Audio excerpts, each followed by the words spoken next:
Your Excellency, dear scholarship holders, ladies and gentlemen.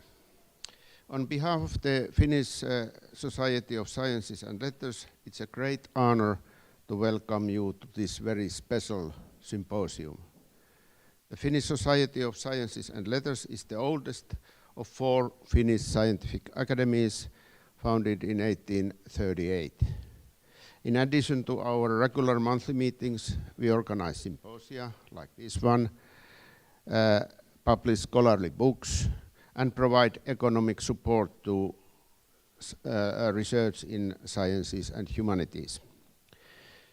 These activities are made possible by generous donations of past generations of our learned friends. This has actually made us economically and politically independent society. 8 months ago, none of us would have believed that we would meet here under the current circumstances. Only a few days after the cruel and ruthless Russian invasion to Ukraine, we thought that the most natural way for our society to support the Ukrainian people would be to direct a part of our scholarships to young researchers who had to leave their country and who would be willing to continue their work in Finland. The response to our call for application was very enthusiastic, and here the social media played the major role. Our action was also noticed elsewhere, and similar calls were announced in other countries. Of course, we alone cannot save the scholarly life in a much larger country than Finland. Our aim was to provide bridge funding for a period of 6 months to facilitate the beginning of your research in Finland.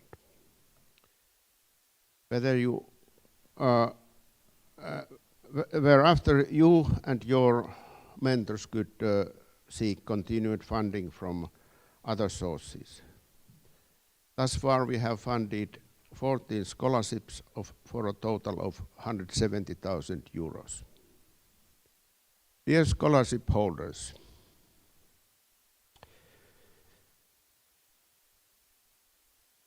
every war, sooner or later, comes to end.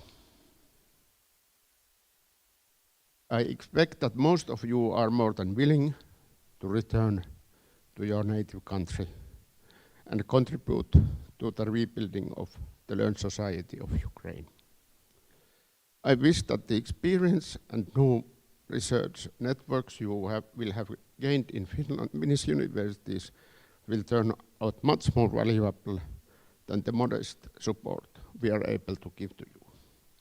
I'm really looking forward to hearing of your research and your first impressions of working in Finland.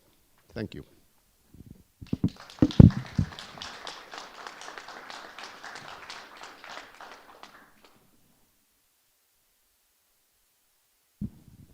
I will now pass the microphone to Her Excellency, the Ambassador of Ukraine, Mrs. Olga Dibrova. Thank you very much.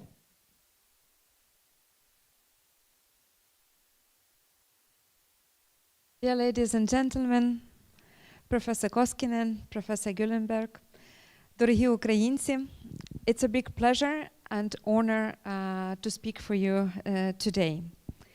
And I would like to start by thanking the Finnish Society of Sciences and Letters for this kind invitation, for arranging this seminar, and for standing so strong with Ukraine. I greatly appreciate valuable leadership of the society by creating opportunities for Ukrainian researchers to continue their work in the times of war. Thank you indeed for your efforts and this great initiative. Dear friends, it is critically important for us to feel and continue to feel amazing and unforgettable support for Ukraine from every corner of Finland. Finland's prompt response to the full-fledged Russia's military invasion in Ukraine has been firm. We commend Finland's historic decision to provide defense assistance to Ukraine, wide financial and humanitarian aid, and generous protection for tens of thousands of Ukrainians who had to flee the war. The Society's grant initiative for Ukrainian researchers is a bright example of humanity and moral leadership. In April, President of Ukraine Volodymyr Zelensky, in his speech before the Parliament of Finland, thanked Finns for being one of the moral leaders of anti-war coalition. Such leadership has been aimed at keeping a strong unity in defending Ukraine and international order, as well as strengthening our joint economic resilience in the light of growing turbulence caused by the war. And my first message to the Finnish friends is the following. Please stay further moral leaders and guardians of the international unity and basic democratic values.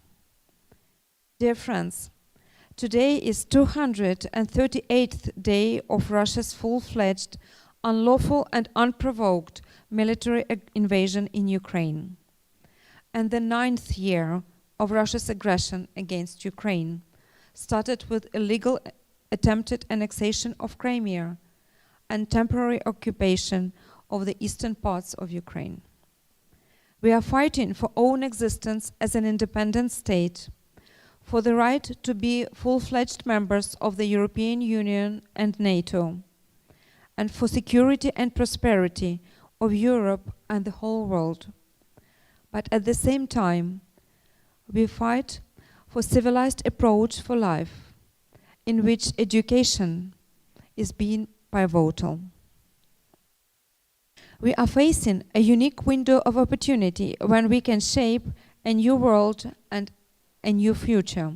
And it is critically important task for academia and research community to build holistic models of future that we perceive. The international system is at the crossroads.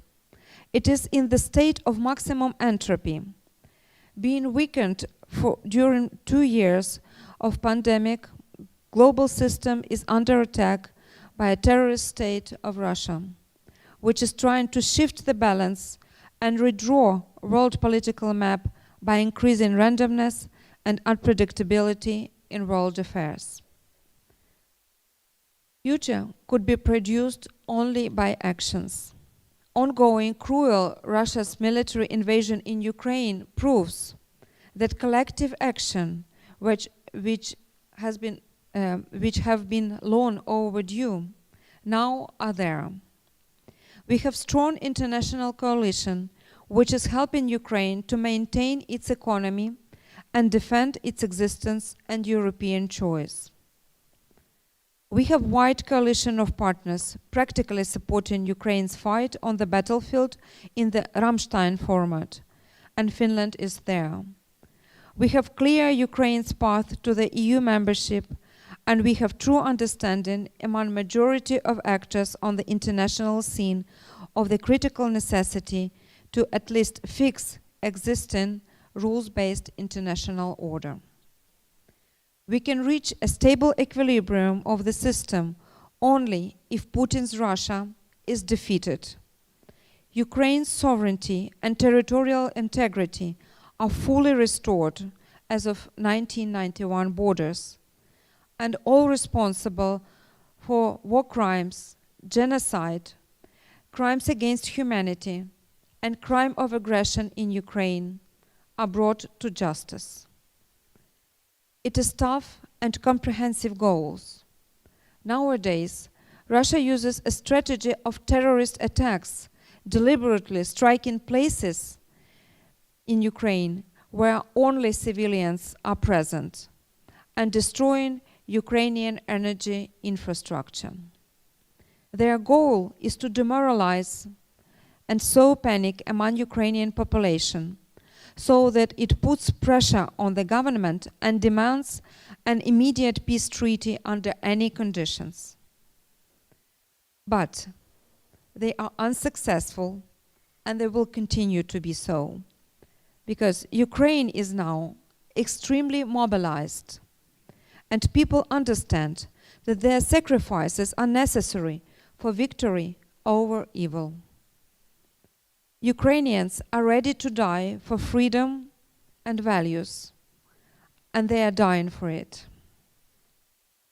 Europe's task today is simply to support us, continue to give us weapons, financial help, and let us all win this war. We are ready to give our blood so that people remain free, so that European Union remains free. Today, the future of European community for the next 50 or maybe even 100 years is being determined, and it is determined in and around Ukraine. And everyone can find own role in this process. I would like to use this opportunity to underline an important role of academia, scientific and research communities in defending truth about Russia's actions in Ukraine, promoting accountability for Russia's crimes in Ukraine, and preparing complex recovery of Ukraine.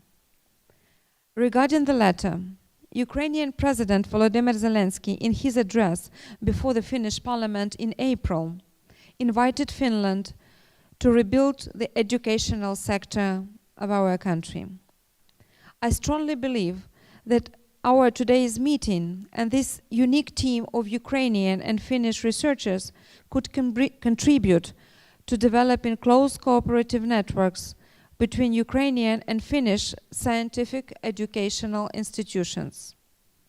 Regarding urgent needs, when it comes to survival and recovery of educational sector, I would propose for your consideration the following tracks. Direct partnerships of educational institutions of Finland with educational institutions of Ukraine in the format of patronage, partnership, twinning, with the aim of restoring and developing educational institutions of Ukraine according to European principles, using the experience and support of universities of Finland. In particular now, such partnerships and assistance are critical for temporarily displaced higher education institutions from the eastern and southern regions. Introduction of joint educational programs and degrees is crucially important, especially in the fields critical for both countries. Grants for applicants from Ukraine to receive higher education abroad in critical majors for recovery of Ukraine's economy.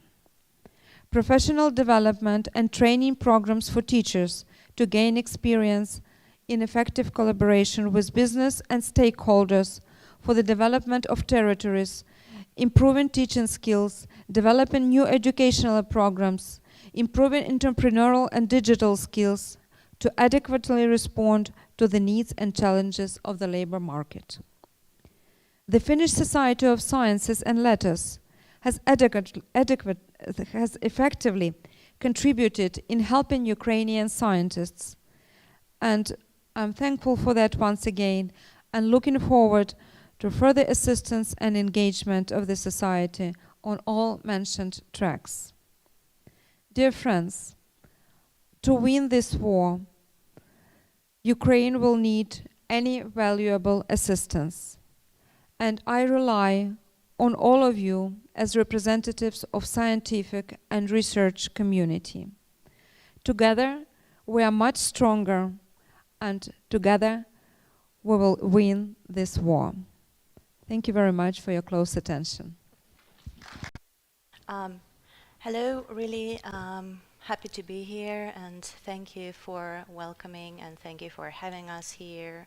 And you see that we had this moment now of recognizing each other as a group of Ukrainian scientists and researchers here in Finland, and it is really important for us to have your support and also to have this possibility to unite as researchers in the country. All of us strive to continue with our research, and it is not easy because we have to go through a lot of personal conditions which have dramatically changed, and of course our research is also changing sometimes, and this is so for me as well, because I was mostly doing research on the city as a sociologist of the city and urban studies, and this was quite traumatic for me to continue when the escalation of the war started, because our cities are not as such as they were, and it was important to find such a topic which could bring me to somehow deal with my emotions and also to find some ground on how to keep on going. And this is how I returned to the topic with which I also dealt as a sociologist of the arts. I've been a board member of the Sociology of the Arts Research Network of the European Sociological Association, and so I decided to dwell my attention and my time, which was given to me by the Society of Letters and Sciences, and give it to research on artists and Ukrainian artists and Ukrainian arts, which is now also facing dramatic changes. And I will try to be quick, but of course I won't be able to go into all of the details, but I will lead you through this several chapters of my speech, and referring to the first one, the changes in artistic identities of the artists themselves. It goes without saying that every Ukrainian citizen now is facing actually really dramatic changes, and this is trauma that is not actually easy to explain, but this is the loss of everything, of your everydayness, of your home, of your identity.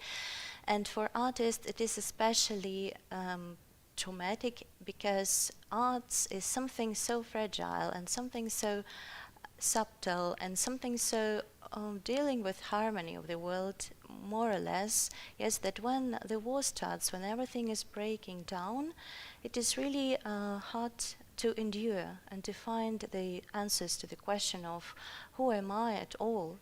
Can I endure as an artist? What arts can do in these times of the war?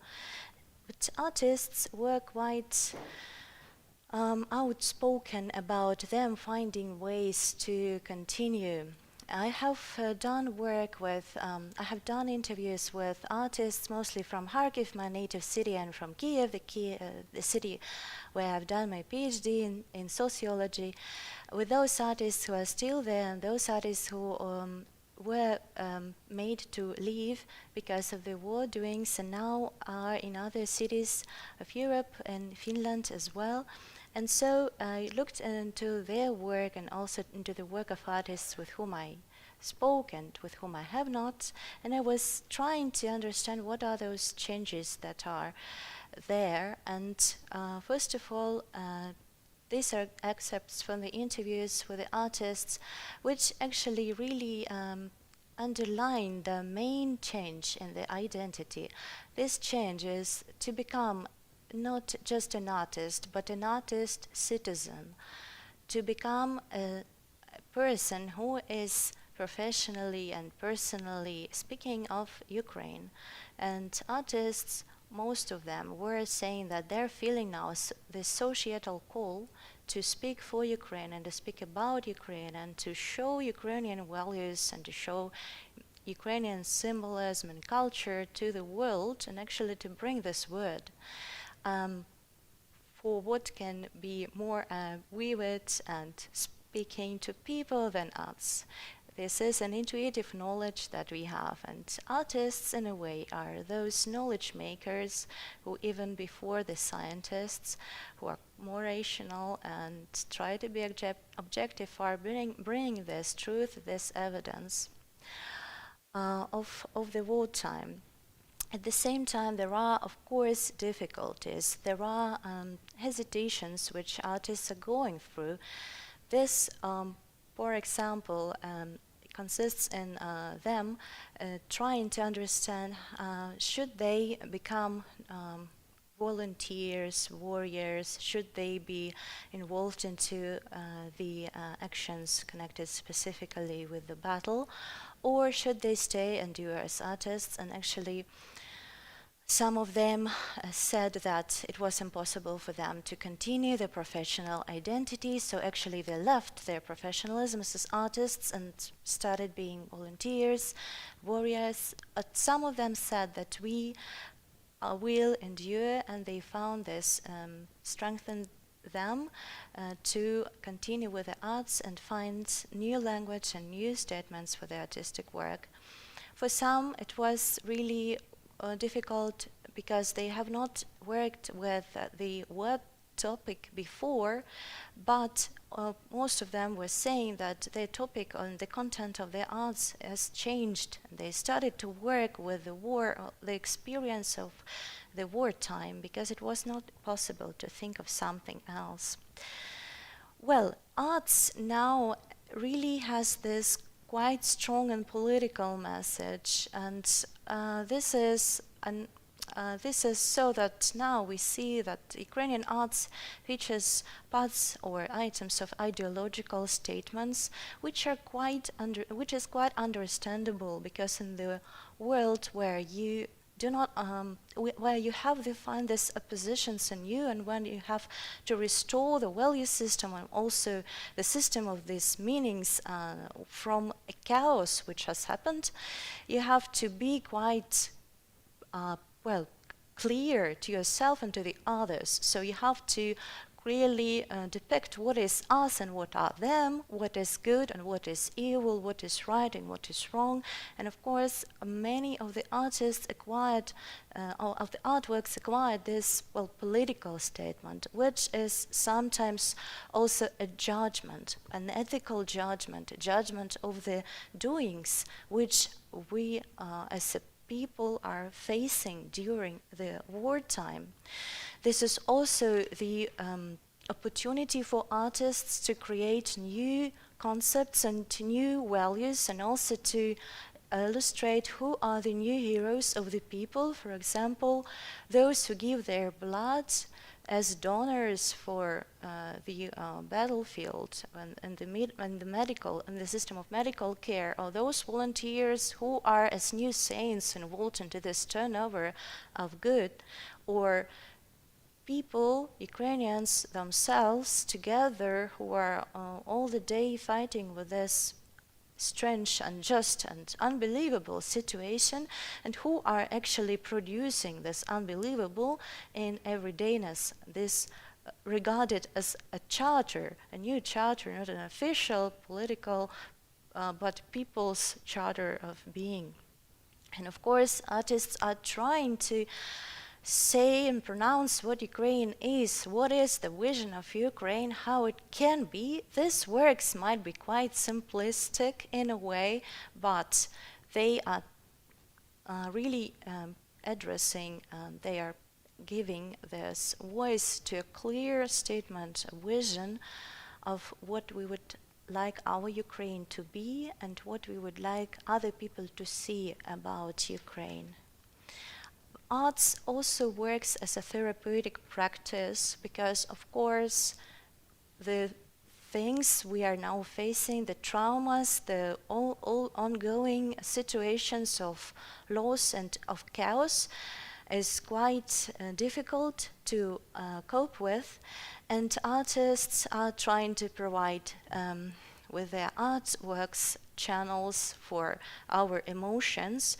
For example, some of them create pieces where people can look at, which people can look at and mourn. For example, this piece is about mourning for the houses which were broken and also for the natural and cultural landscape of Ukraine.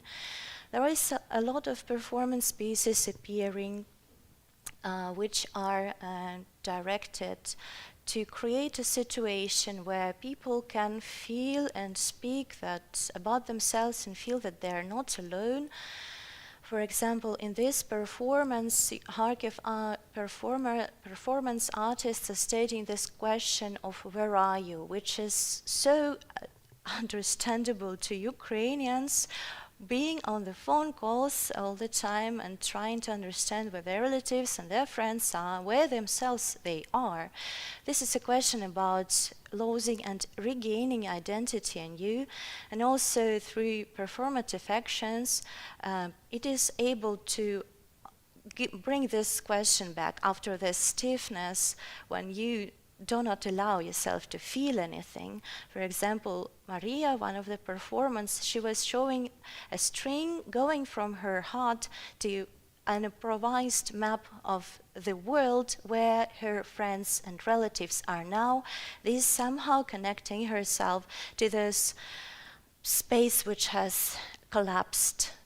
This work is also interesting, for it shows how people are dealing with the everyday items which were once known but are now so changed, destructed by the war. The window as an item of everydayness was something through which the light and the outer world was coming into the home, but of course it became a mean of a hazard coming into the house. And in this work, sociologists and artists show how by the fortification means, actually people can regain their power and their ownership over their own windows in their houses, so that these windows would be still there.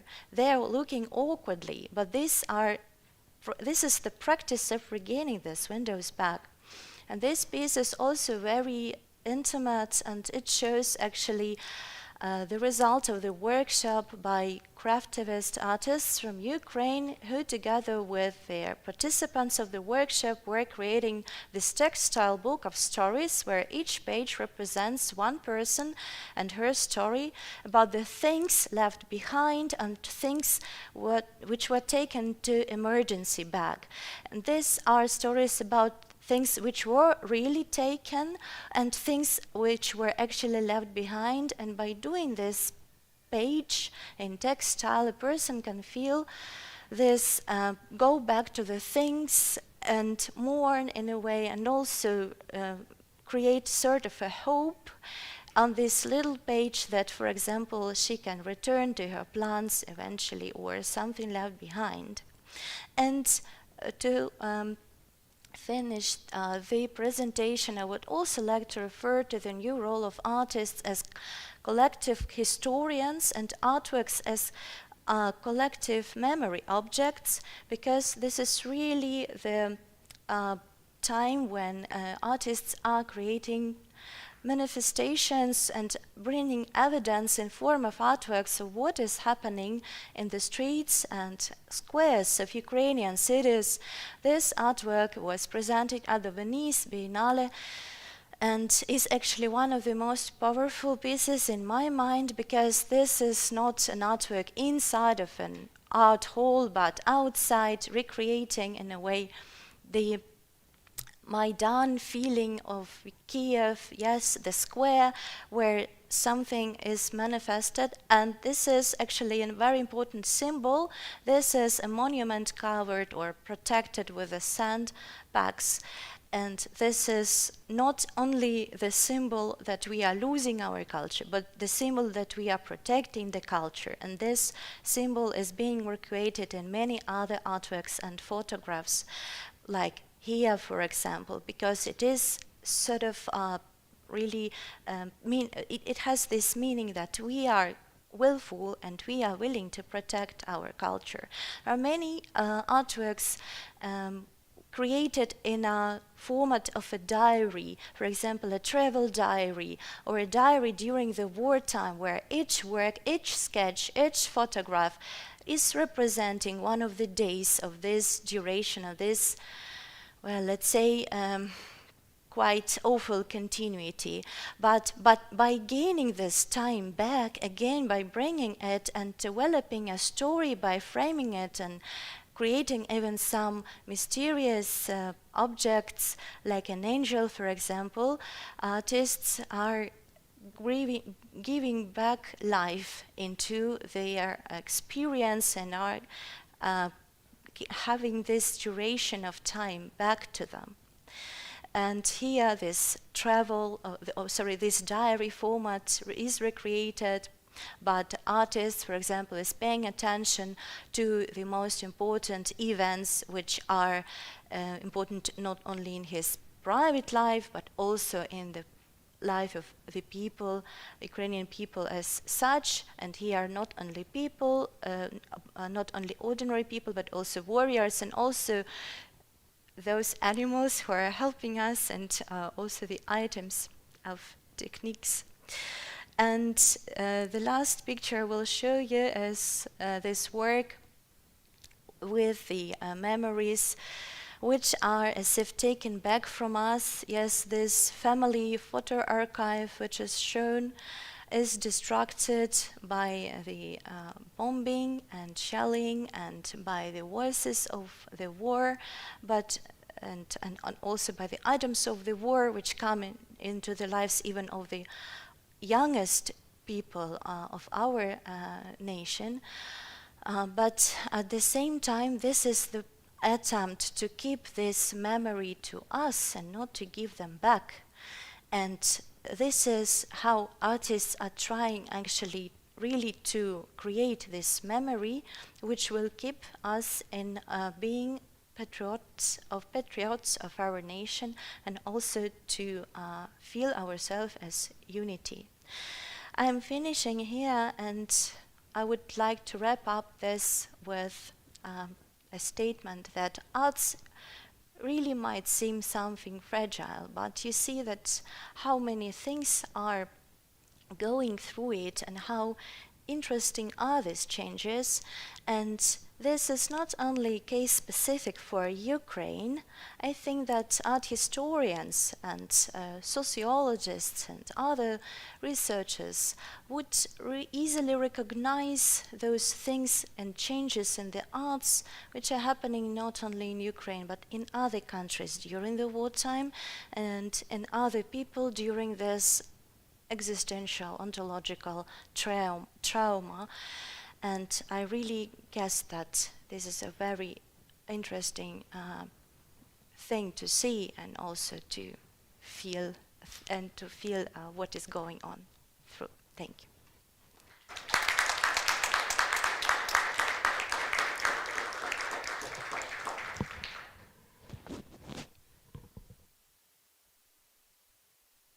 Thank you, Oleksandra. Now, if there is a specific question for Oleksandra, we can take it now. Otherwise, we will have time for general questions at the end of the symposium. But if there's something immediate, go ahead. Everyone is silent. Nothing immediate. So in that case, if there is no immediate question, I propose that we move forward to our next speaker, who is Nataliia Odnosum, who currently works at the University of Helsinki, and she's a scholar of literature, I think, because she will tell us about Boris Pasternak's novel Dr. Zhivago in the context. Hello, I'm sorry for technical issues, but perhaps they will be shown, but now I can start with a small introduction. My name is Nataliia Odnosum. I'm a PhD student at the National Pedagogical Dragomana University. Due to the war in Ukraine, I had to leave my hometown, my country, and I was a refugee in Romania for some time. And I started to think, what should I do next? Should I continue my research, or how can I move on? And I decided that I should continue my life, I should continue my research, because it's my destiny, it's the thing of my life. And I decided to try to apply for different scholarship programs, and I was very happy to succeed in the application process in Finland. And I decided I want to use this moment and express my deep gratitude to the Finnish Society of Science and Letters, to the University of Helsinki, to my professor Kai Mikkonen, for this great opportunity for me to continue my research here. And I must say that, thank you so much, thank you. And I must say that this is not only opportunity for me to continue my research in the safe place, but I also had a great chance to get new experience here under supervision of Kai Mikkonen. I got an access to a lot of new materials for my research. I had experience of working and searching for the materials in the National Library. I also I have been also a part of the University of Helsinki for some time. I attended a lot of doctoral seminars and also had chance to present my work among Slavic research. So it's a really a great deal for me, and I'm really grateful for this to the Finnish society and Finland and for everything. And I want to present a little bit of my research. So I have been interested in the genre of spiritual autobiography since my master's studies, and I researched this topic on the materials of the representative of the Silver Age of literature. There were philosophers and artists such as Andrei Bely, Sergei Bulgakov, and so on. And then I decided that I would like to continue the research of this genre on the material of Dr. Zhivago. This is one of the special novels, despite its original nationality. But it's always, I think that I should also mention the reason why I choose this novel. For me, it's like an opposite. Also, it's also very important novel now, according to all events, because it's all against this. It's all for freedom, for spiritual, personal freedom of each personality, and it also gives some hope that personality, humanity will win at the end. So I decided to continue to research this genre of spiritual autobiography on the material of Boris Pasternak novel, Dr. Zhivago's, in my PhD research. So the topic of my research is Boris Pasternak novel, Dr. Zhivago, in the context of spiritual autobiography genre. In the era of Silver Age, the genre of spiritual autobiography was especially in demand. It connected with historical, cultural, artistic, spiritual upheaval searches that took place at this period, with a new look at the human personality, its inner world, and spiritual processes.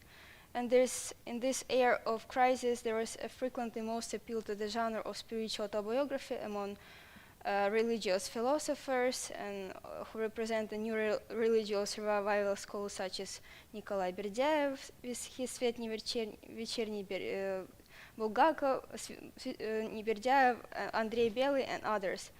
Under influence of innovative trends of this age, the genre of spiritual autobiography that was established by confessions by Saint Augustine, it was transformed and modernized, and it's also expanded its potential artistic and genre possibilities in new ways.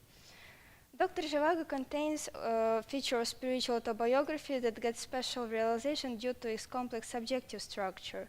Dr. Zhivago is the final novel of the Silver Age, and it's put the review of the generation and creative ways, not of the central character, Yuri Zhivago, but also generation of 19th, 20th century, according to the author.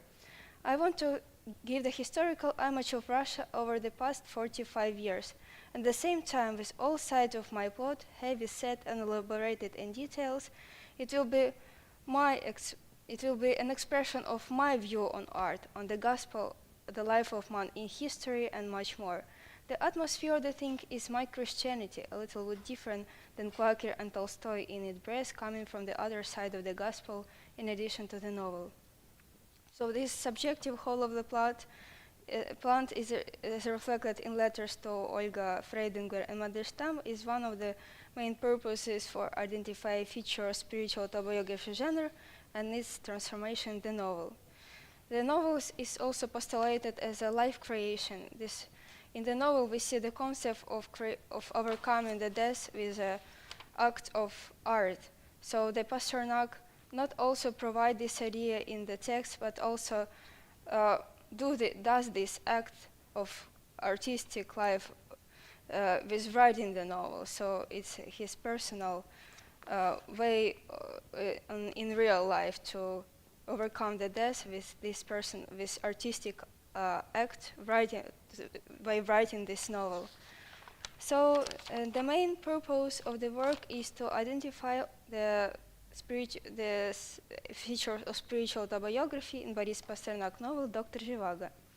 To achieve this goal, we need to achieve some tasks. It's analysis of the genre identification of the novel in scholars' research, consideration of the spiritual autobiography and its modification in the work of writers and philosophers of the Silver Age, study of the subject structure of the novel in the context of the spiritual autobiography genre, consideration of specific embodiment of the spiritual autobiography genre in the space-time plan of the novel, the study of narrative features and style orientation of the novel through the prism of the genre of spiritual autobiography.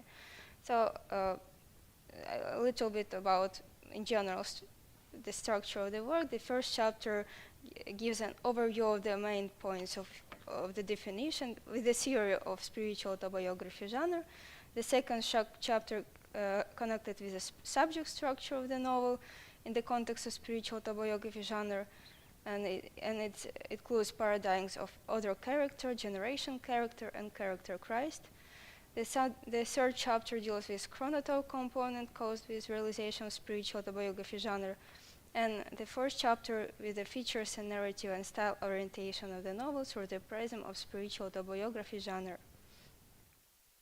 The autobiographical nature of Pasternak's Dr. Zhivago today is very clear to the researchers. The genre was studied by Sheglov, Tamarchenko, Grimova, Gasparov, Smirnov, Badarchuk, Likhachov, and others, but there is a lack of research of Dr. Zhivago as a spiritual autobiography genre. I think that it's also due to the fact that the boundaries between spiritual autobiography and autobiographical narrative in general is still not clear for everyone, so the spiritual autobiography might be distinguished first. So a little bit about theory of spiritual autobiography genre. The Christian worldview becomes the key to discover the inner world of the person, the spiritual principle, its spiritual ways, and it's established the free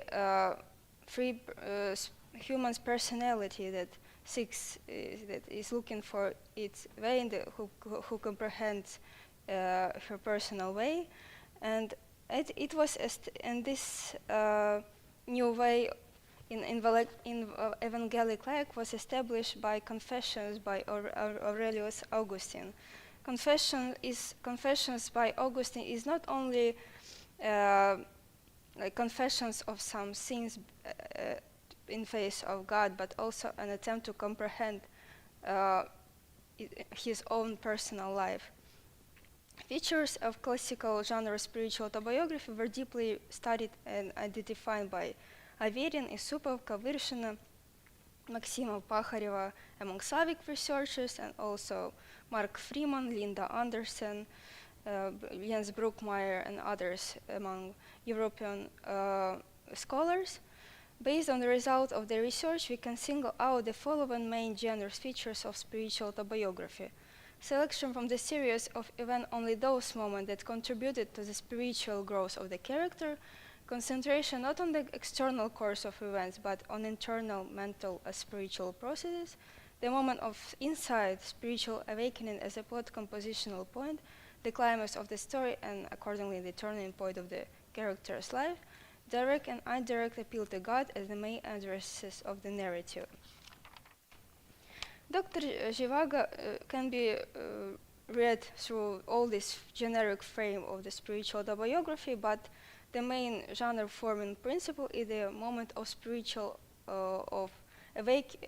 awakening of insight that gets implementation at the different level of composition levels of the work. There are individual or biographical level, historical and event level, and sacred level.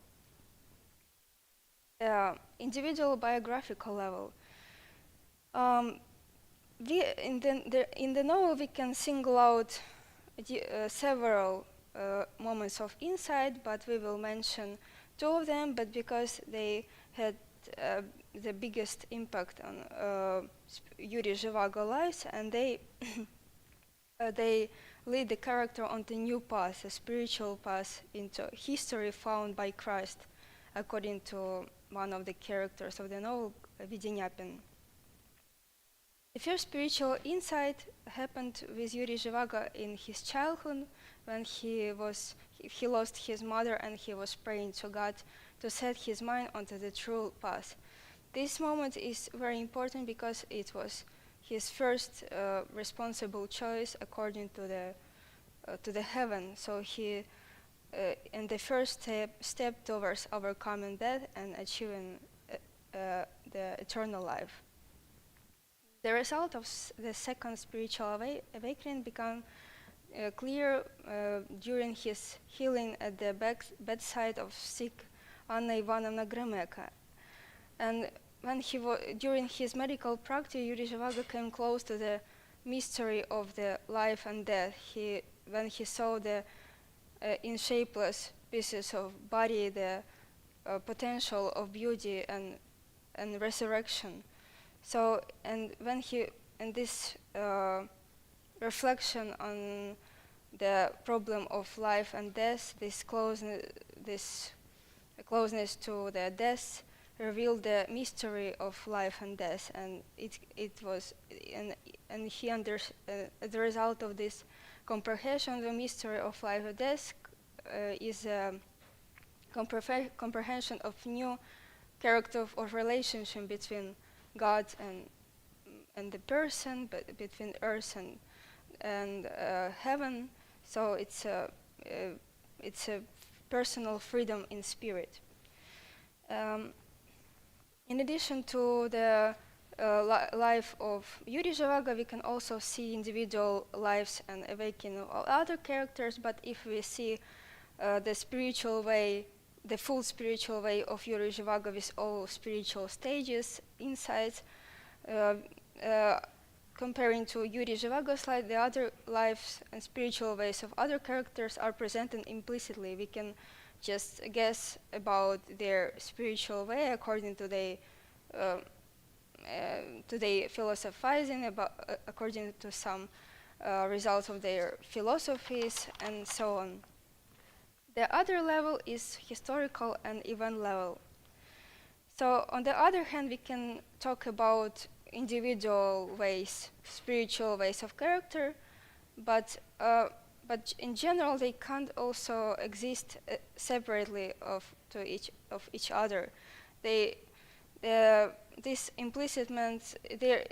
implicitness of spiritual ways of other character is compensated by the leading idea of connection of human lives. So we can read the spiritual way of this implicit spiritual ways in the faith of each other. Man in other people is the soul of man. The spiritual story of each character, the novel is read in the fate of other character, unfolding in each other individual spiritual paths form a spiritual portrait of the generation. And that's why when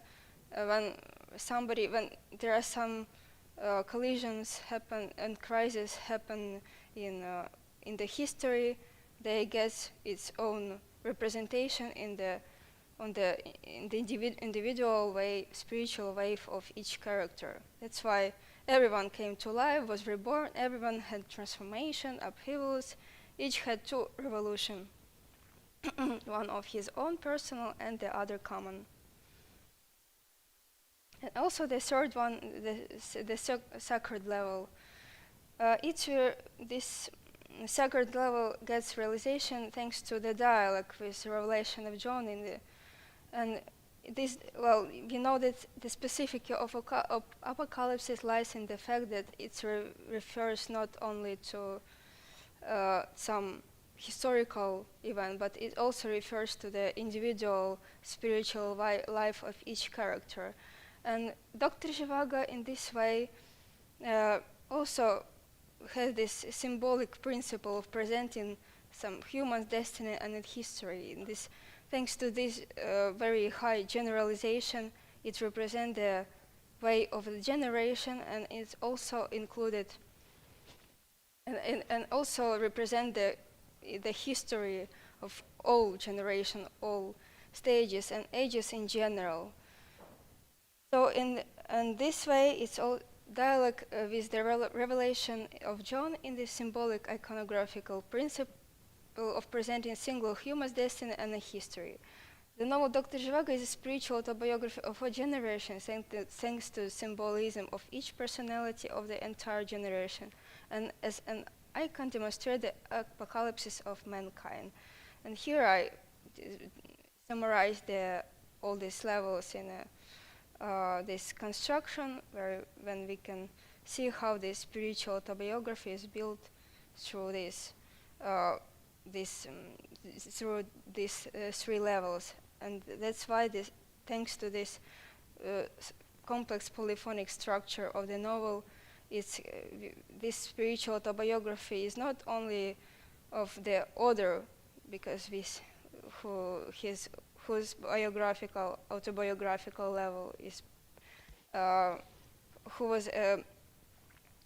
whose life was used as a basement of all events in the history, especially for the main character Yuliia Zhivago, but it also, thanks to this generalization, it becomes a spiritual autobiography, not a big spiritual autobiography, not only Yuliia Zhivago and others through Yuliia Zhivago, but the whole generation, and even it comes to the sacred, eternal level.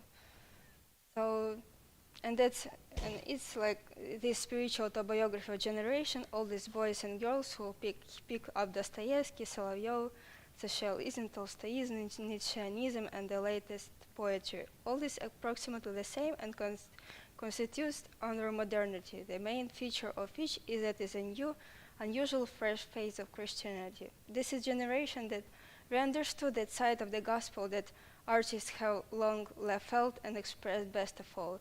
This is idea that communication between mortal is immortal, and that the life is symbolic because it's significant. Thank you for your attention.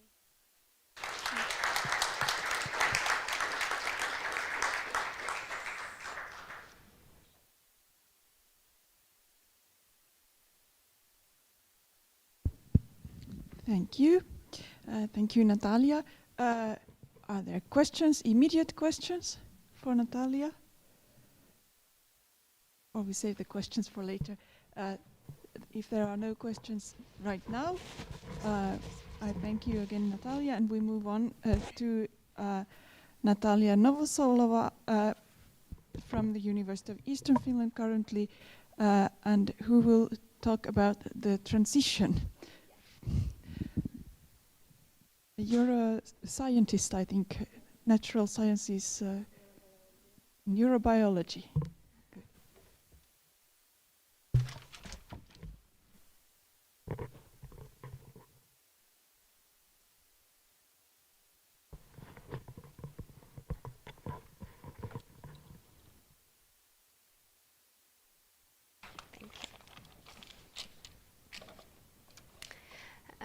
Hello, thank you very much for the possibility to have a speech today and for the possibility to be in Finland. My name is Nataliia Novosolova. I'm a neurobiologist and I have my PhD in biophysics. My story related to Finland actually begins many years ago. In 2009, I moved to Finland because here I entered to the Master Science program in the neurobiology in the University of Eastern Finland. In parallel with my studying, I was working in the Institute for Molecular Sciences. After I finished my Master Science program in Finland, I came back to Ukraine, but for many years I had very interesting collaboration with the Finnish scientists in the field of neurobiology. Actually, we published many papers in the leading scientific journals in the field of physiology. For example, this bounded in red. This paper was this project was very successful and interesting. We were studying the potential nociceptive drug substances. In this project, scientists from the Ukraine, Finland, and France were participated. In Ukraine, I was working in the leading scientific institute called Bogomolets Institute of Physiology.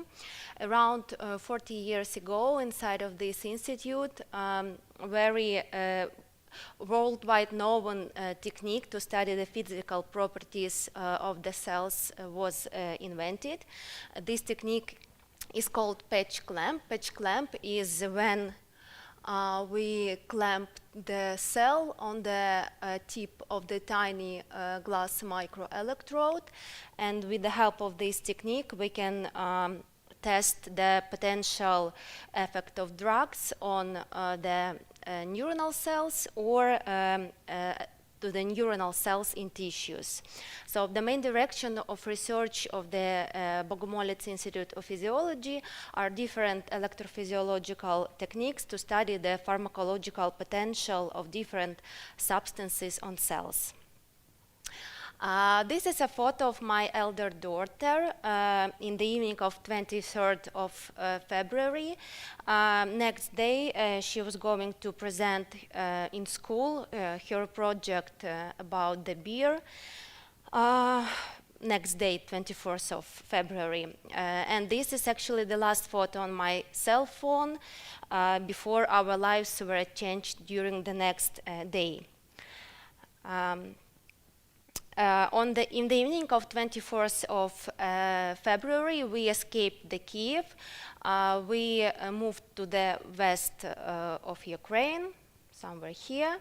We spent there 1 month and a half, but even there it was not safe because the rocket bombs were flying above our heads. And in April, with the help of the Finnish Society of Sciences and Letters and with the help of my supervisors in Kuopio, I received the possibility actually to grab my 3 kids and drive by myself 2,650 kilometers and arrived to Kuopio in Finland. In Finland, I work in the University of Eastern Finland, and inside of the university we have the Virtanen Institute for Molecular Sciences. In this institute, I work in the group of Professor Tarja Malm. The name of our group is a Neuroinflammation Research Group. In this group, we are working with human-based models to discover novel biomarkers of the neurodegenerative diseases. Also, we use the human-induced pluripotent stem cell-based models. What is induced pluripotent stem cells? Is a technique where we change the activity of genome of the stem cells, and these cells start to differentiate into a certain cell type, actually in a cell type in which we are interested in. We have collaboration with the Kuopion University Hospital, and from this hospital we receive living human brain tissue biopsies from the healthy patients and from the patients which have the neurodegenerative diseases, and we study these samples using the electrophysiological and microscopy techniques. Also, we use transgenic and surgically induced animal models of neurodegeneration. On this picture, you can see the brain slice with the neurons. And here you can see like one neuron is clamped on the tip of the glass microelectrode. On this photo you can see the microglia cells, which are the part of the brain, and at some point these cells become fluorescent because we treat them with a fluorescent dye. On this picture, you can see part of an experiment with the human embryonic kidney cells, which are fluorescent because of the changes in the intracellular concentration of calcium. This is the in vitro and ex vivo electrophysiological core facility. With the help of this equipment, we study the transmembrane current and voltage which goes through the cell. So here you can see actually these records. So our group has many diverse directions of the science. I'm very excited actually with the research I have the opportunity to do, but of course, as in every Ukrainian, we don't have now possibility to make plans for the future, but every day I do my best at work. We are trying to be our best at home and everywhere, and we just pray and believe into a peaceful future for our kids and for everyone. I would like to say a priceless thank you to the Finland and to the Finnish people for their kindness, support and help from the first day of the war in Ukraine.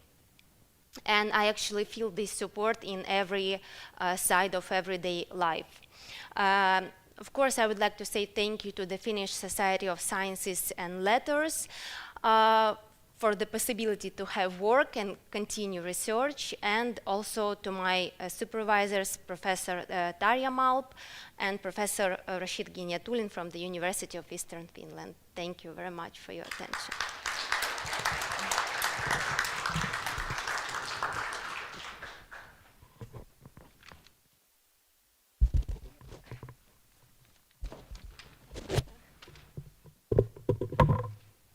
So, I think there are many of us who have questions, but I see Nataliia. Do you have immediate questions for Nataliia, or we can also take them at the end, because many of the topics that you spoke of are similar to those that we will discuss together at the end of the symposium. So maybe we could also now welcome Mariia Prystupa, who is currently at Helsinki, and she's a sociologist, and she will talk about the contested landscapes of labor.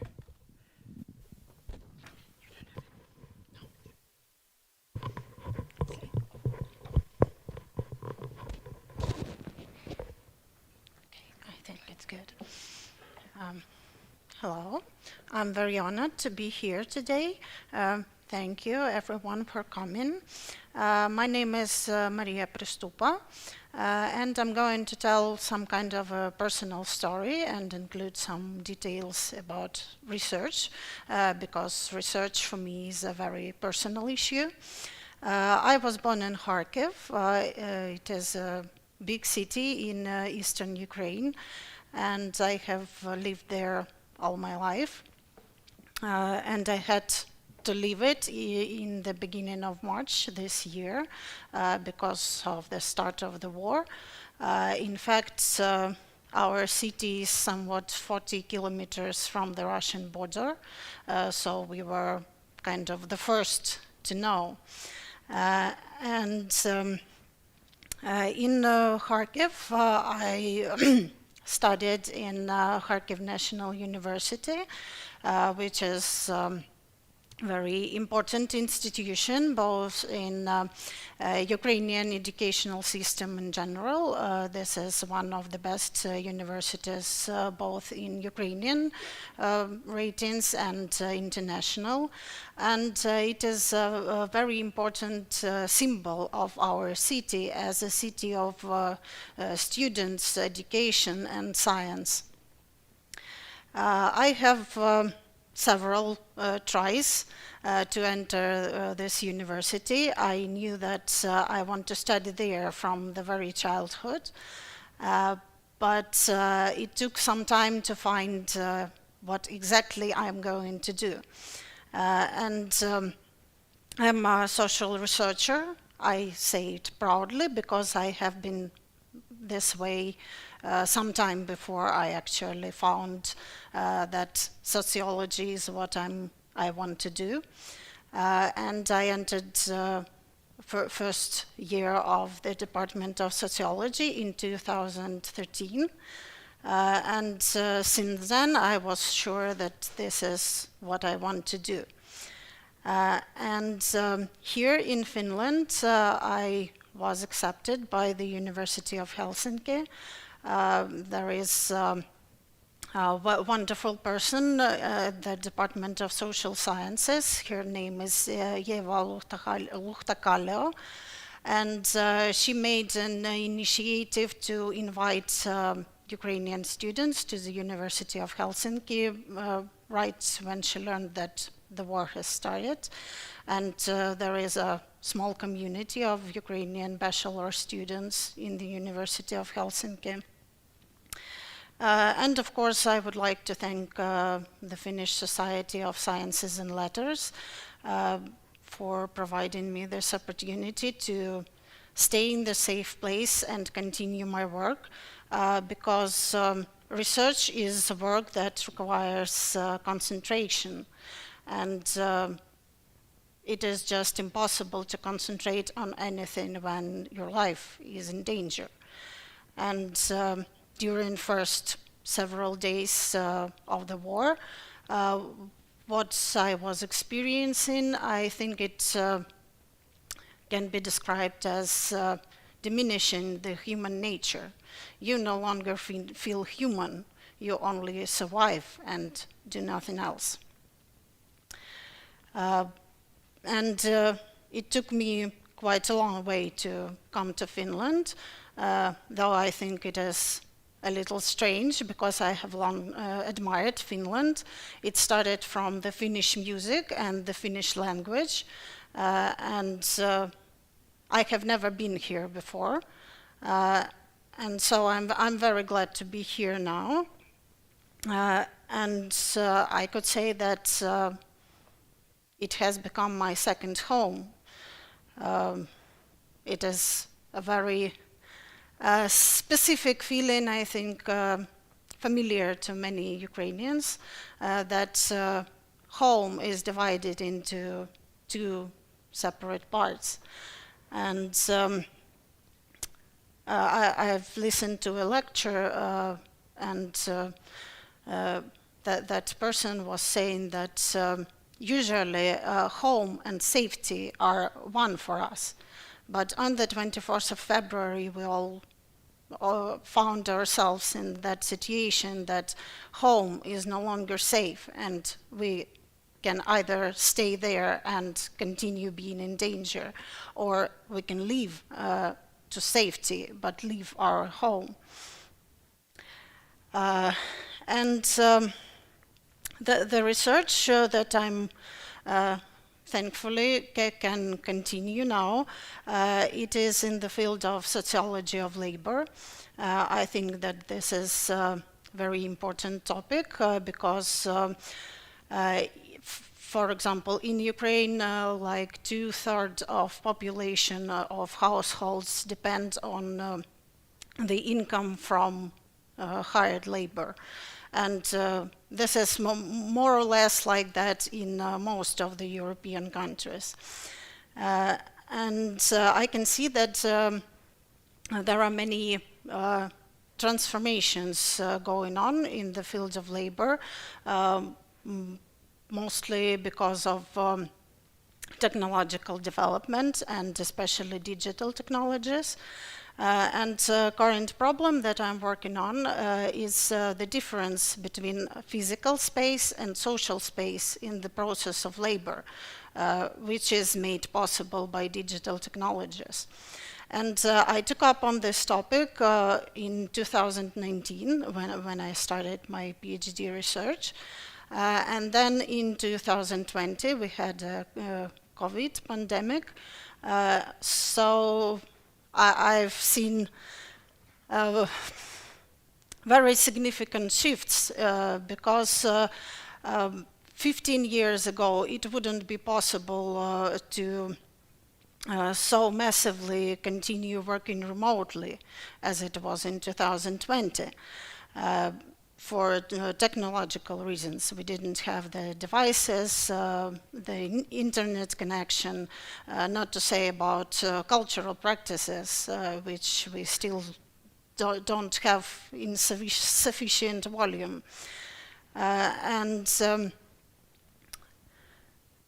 This tendency for working remotely, it provided many possibilities, but also many new inequalities. Because, for example, I can be here now, continue my work, doing my research, and I maintain connections with my Ukrainian university, but there are people who cannot work remotely, and they had to choose. Either they go and find some other job, or they still continue to go to work and to be in danger to be infected in the case of pandemic, or to get killed in the case of war. This, in fact, is very, I would say, pressing inequality in the modern world. It can be for different reasons. For example, medical workers, their substance of their work is so that they cannot do the most important part of their work remotely. Of course, I'm sure there are people here who have tried online consultations with doctors, but usually themselves they say that we need to see the patient, because it is not always possible to describe points which are important to make the diagnosis. For example, I have the example of my father, who is a physicist, and he is, I believe, only one expert left on working with special equipment that they have in their institute. So he doesn't have a possibility to take this equipment with him and leave. And so he is now in Kharkiv, and the only thing that makes me feel safe for him is that this equipment is deeply underground.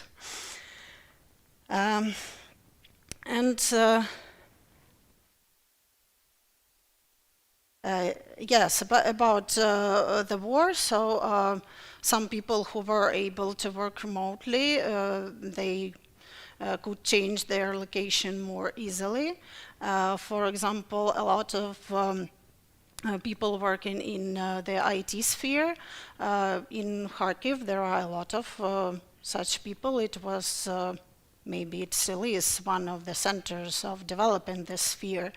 And they were able to just leave the city, maintaining their work, their salary, and due to that their salary is quite high, they were able to easily find accommodation, and practically didn't have as much changed in their life as people who were, for example, fired, or whose workplaces stopped working or were destroyed. This concerns mostly industry. Several months ago, I was doing research with colleagues from Sumy, and they were assessing situation in the Ukrainian industry under the conditions of war, so that local administrators could know what their community needs. I believe 80 or 90% of the industries we interviewed, they said that their equipment is destroyed, or a lot of people moved out. And big industries, they require a lot of people to work there. Also that fact that a lot of big industrial companies are located in the eastern part. For example, Mariupol. It is home for several big companies which are obviously not able to work now. And I have some people that I know who used to work there, but for now they don't have a job, and they had to apply for internally displaced person status because they are men and they are not able to leave the country. So in this situation, we can see that a new vulnerable social group is forming. And speaking of men not being able to leave the country, it is important that different people are able to move to different locations. For example, someone can only move from the big city to suburbs because they suffer less and they can still, for example, go to the city for work. And other people are able to move to the western part of the country, and others can go abroad. And it is said that the structure of this migration wave is unprecedented because it is mostly women of working age, children, students, and elderly people. And this creates also challenges for the communities that accept these people. And also these different locations provide different possibilities. For example, as I told before about people who work in the IT sphere and they move to another part of the country and they can still stay in the relative safety and maintain their living. But if someone moves abroad in most, if not all, European countries, the cost of life is higher than in Ukraine. And I know that several people who moved abroad and they were able to work remotely and maintain their job, but they had to change the job because the salary was not enough to live in another country. And also I would like to say about different psychological possibilities, so to say, psychological environments in which people who suffered and in a very vulnerable mental condition, how they communicate with people surrounding them and how it affects their possibility to work functionally. And I have noticed that it differs geographically. That is why I chose the name about the contested landscapes, because if we put on an imaginary map some kind of level of support for Ukrainians, it is very different throughout countries. And countries like Finland, for example, which are also close to Russia and have quite a long border and fair share of history common with Russia, I see that many Finns take this personally, and they really imagine that this could have been us. And so Finnish people are very supportive. But further to the west, where people feel safe because of this distance, or maybe feel distant because this is not something that concerns their everyday life. So they start to pose questions like, we don't really know what is happening there, or we don't know who to blame, or there is different information on media and we are not sure whom to trust.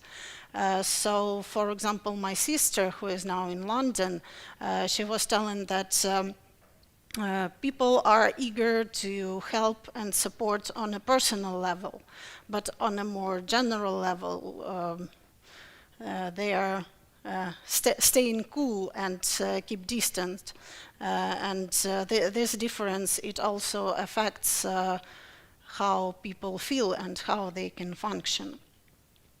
So we can see that this inequalities created by digital technologies in the process of work, they are being greatly amplified by the conditions that we live in. First the pandemic and now the war, and I'm sure that it is affecting not only Ukrainians. Of course, a lot of Ukrainians that come to other countries and cities, they influence local communities, but also a war is a large-scale international issue, and it creates economical and political crisis which can have their consequences for one time. And I think that it is very important to study, and from my part, I'm going to study the effects on work, on how we do work, how we get rewards, and how they are distributed throughout society. And I think that Finland is a very interesting place for doing this research because of, I would say, unique policies on labor and great attention put to social welfare of the workers. Thank you very much for your attention.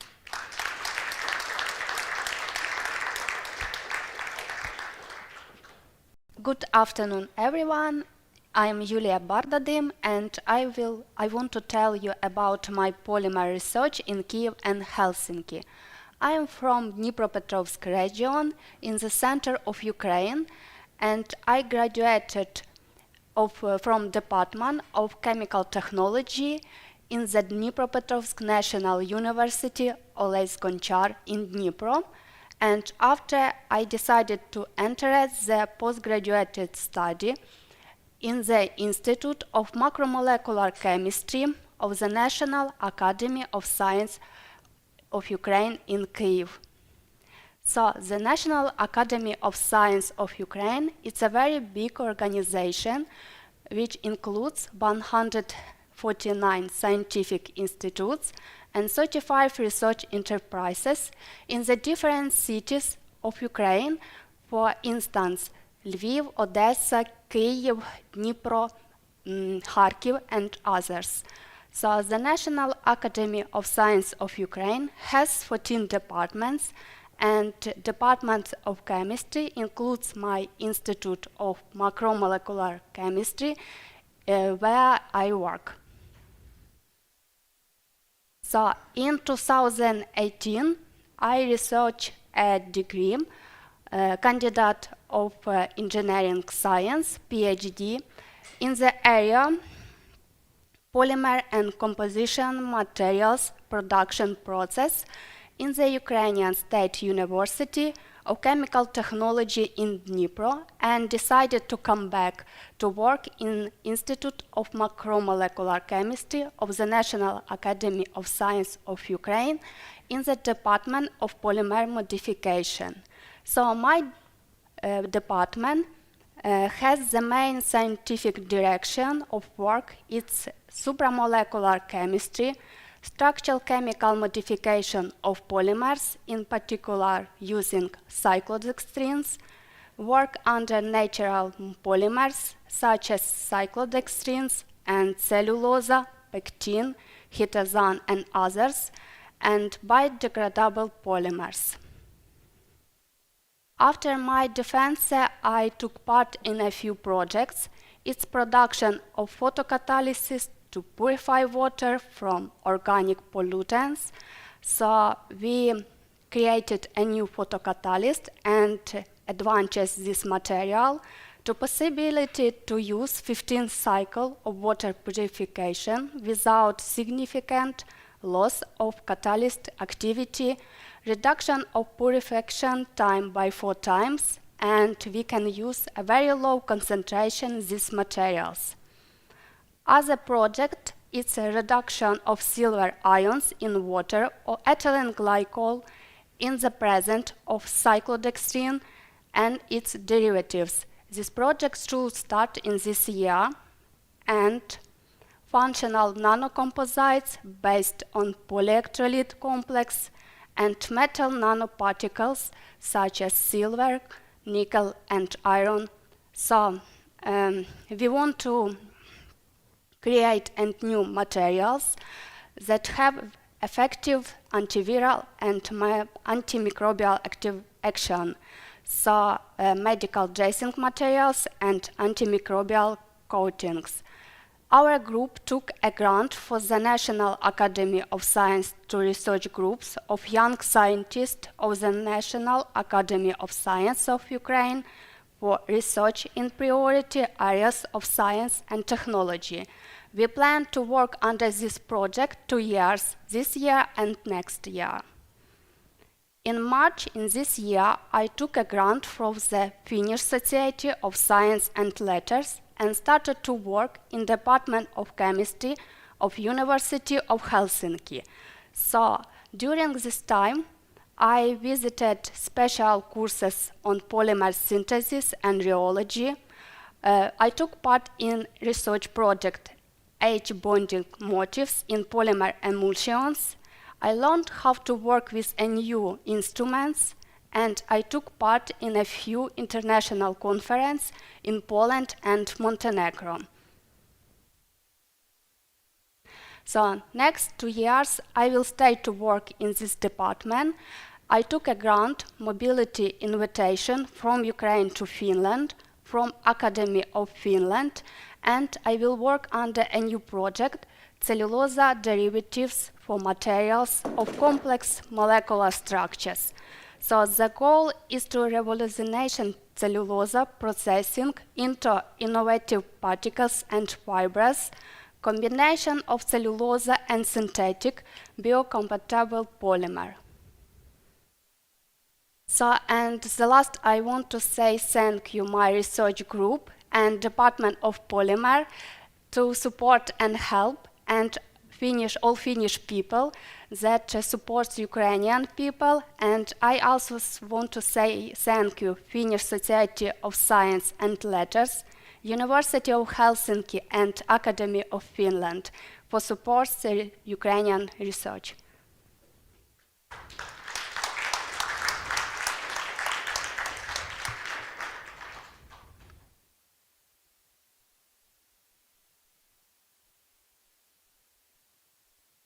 Thank you so much, Yuliia. Are there questions? There is a question for you. So, give you the microphone. I'm Karl, I'm a biochemist, but I would like to ask a very general question. You work at the academia in Ukraine. Yes, I stayed to worker. Yes, how much connections do you have to the university? I mean, is it completely separate, or how does the academy get the students and so on? Do you have a good cooperation with the universities? My institute work with different institutes from Poland and French, and the last about 3 years, a few doctors from my department visited Polish institutes, and they have a very big grant from Ukraine. Yeah, but the point would be that do you have a close connection between the university? When you you go to the Academy of Science, how did you get there? I mean, does your professor have a close cooperation with the university professors and so on? How does it work in Ukraine?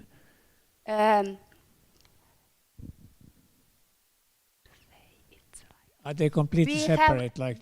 Yes, we have as For example, we have some project and we try to do some part of this project in Poland, in French, and they research to visit my institute and do some part work in my institute and also have different lectures.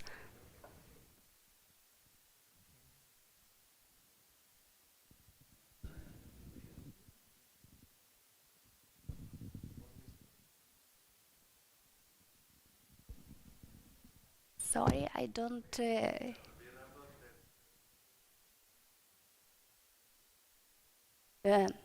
you mean if this a new project will connect with University of Helsinki?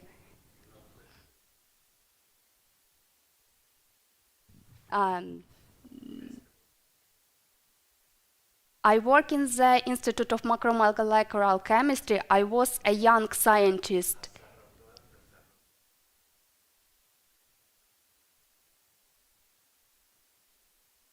Me no, because I am young scientist, but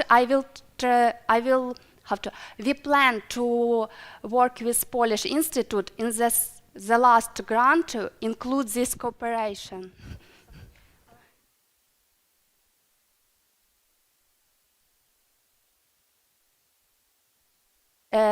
Okay, it's research institute, so I am only research. No problem. So it's not, how to say, we don't study students. We only work under some projects, scientific projects. No teaching. No teaching. No teaching. I'm only young, so maybe in future, I hope. Thank you. I think there was another question. Was there?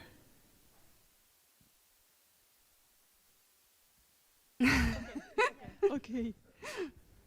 Thank you in any way, Yuliia. Thank you very much. And we can then go to our next speaker. I think I'll move up here because we are actually being streamed online. So our next speaker is a legal scientist. It's Alina Hruba, who is currently working at Helsinki, and she will talk on Finnish research towards Nordic legal studies in just a few moments when we have the technicalities sorted out. So welcome, Alina, and please, you have the floor. Hello, everyone. I am delighted to be here after I received, very fast, quick help from Finnish Society of Science and Letters. So, a little bit about me. My name is Alina Hruba. I'm a doctoral student of Department of Primary International Law and Comparative Law at Yaroslav Mudry National Law University based in Kharkiv in Ukraine. And for now, I am visiting doctoral research at the Center of Excellence in Law, Identity and European Narratives, also called Eurostory, at the Helsinki of University of Helsinki in Finland. I'm really honored to represent today, not only on behalf of my home university, but from the University of Helsinki. In the first days of the war, I was not yet aware of the danger of which I found myself.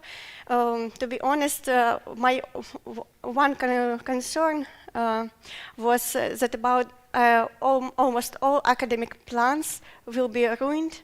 And on the fourth day of Russian full-scale invasion, I succeed to attend a conference, but only online, which was hosted by Tallinn University of Technology in Estonia. But since the topic of my research concerns Nordic law from comparative law perspective, I had planned to look for internships in Nordic countries much before the war, when it was an escalation, with the aim to succeed more successfully in my research. Once I found an information on various forms of support of Ukrainian scholars, and among these propositions was announcement of the Finnish Society of Science and Letters, and I was full of doubts because perspective of separation from relatives in such terrible times was very terrifying for me. But still I decided to try, and it worked. So that's why I would like to express my sincere gratitude to this organization for such opportunity, and it has not only given me new possibilities, but also the chance to meet a lot of outstanding people here. From earlier stages of my application, I was supported and guided by Professor Caius Tuori, who subconsciously welcomed me into the Center of Excellence in Law, Identity and European Narratives, becoming my mentor and one of my academic supervisors. The whole Eurostories team has been incredibly supportive, kind, and compassionate to me. That's why I also, some of people is here, not only from the university, but directly from Eurostories. That's why I want to also to share my love with you and gratitude. Also, at the university, I was lucky enough to meet many academics whose work I have read and cited before. Those are, in particular, Heikki Pikhajomäki, Ditlev Tampia, Leto Vanamo, Juha Raitio, and Jaakko Husa, who became my supervisor. But talking to such important comparative law scholars, I found out which of my ideas and approaches need to be revised. So I worked on the original plan and decided to change it by going deeper into the forms of implementation of the rule of law in Nordic states. From a general theoretical comparative study of the implementation of the rule of law, and in the Nordic countries via access to justice. So grounds for regarding Nordic law as a separate category in the context of comparative studies are supported by numerous attempts to classify legal systems. Notwithstanding, there is no consensus among scholars regarding this question, but we cannot deny that Nordic legal systems represent a distinct, if not independent, but group within comparative law.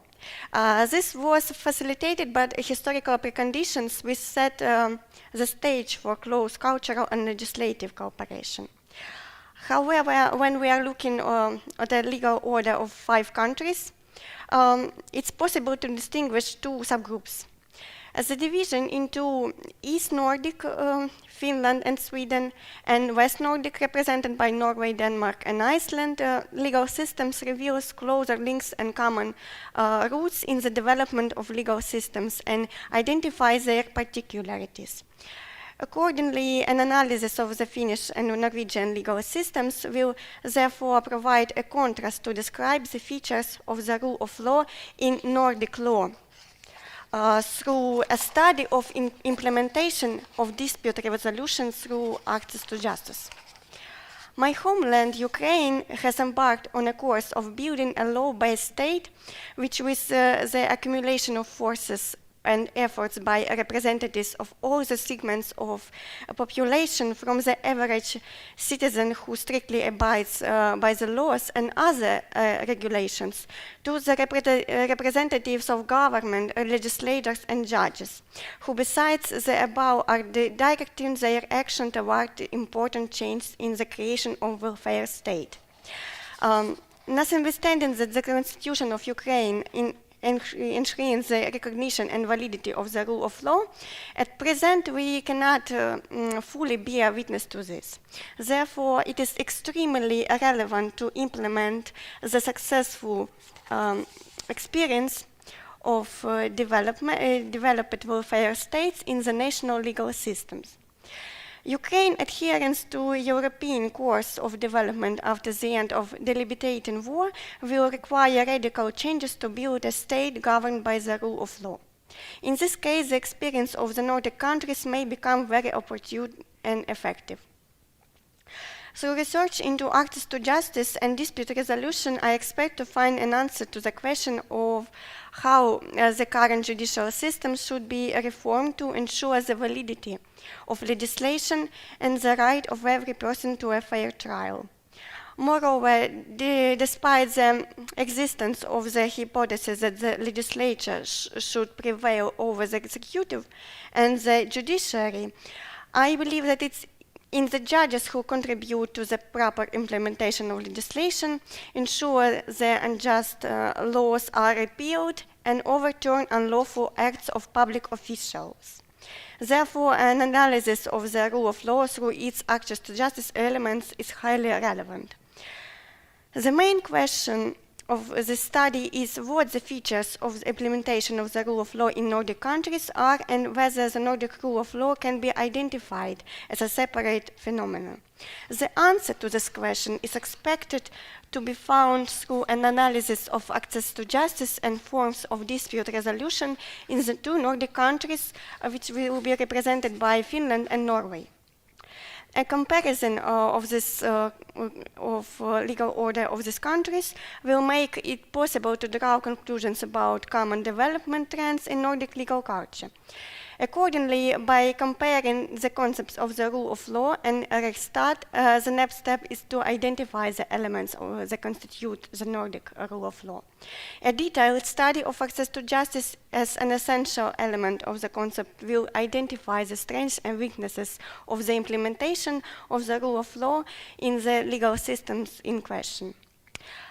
During this period, apart from working on a new research plan, I have had time to take part in a few conferences, prepared an article for publication, and as well as start working on new ones, and of course participating in Eurostories Live. For instance, we had very fruitful seminars during a 3-day trip to Berlin last spring. And also last week, me and my colleagues finished submitting abstracts for a conference in Iceland, which it will take part in summer 2023. And apart from that, many planned activities are still in progress. So thank you very much for your attention.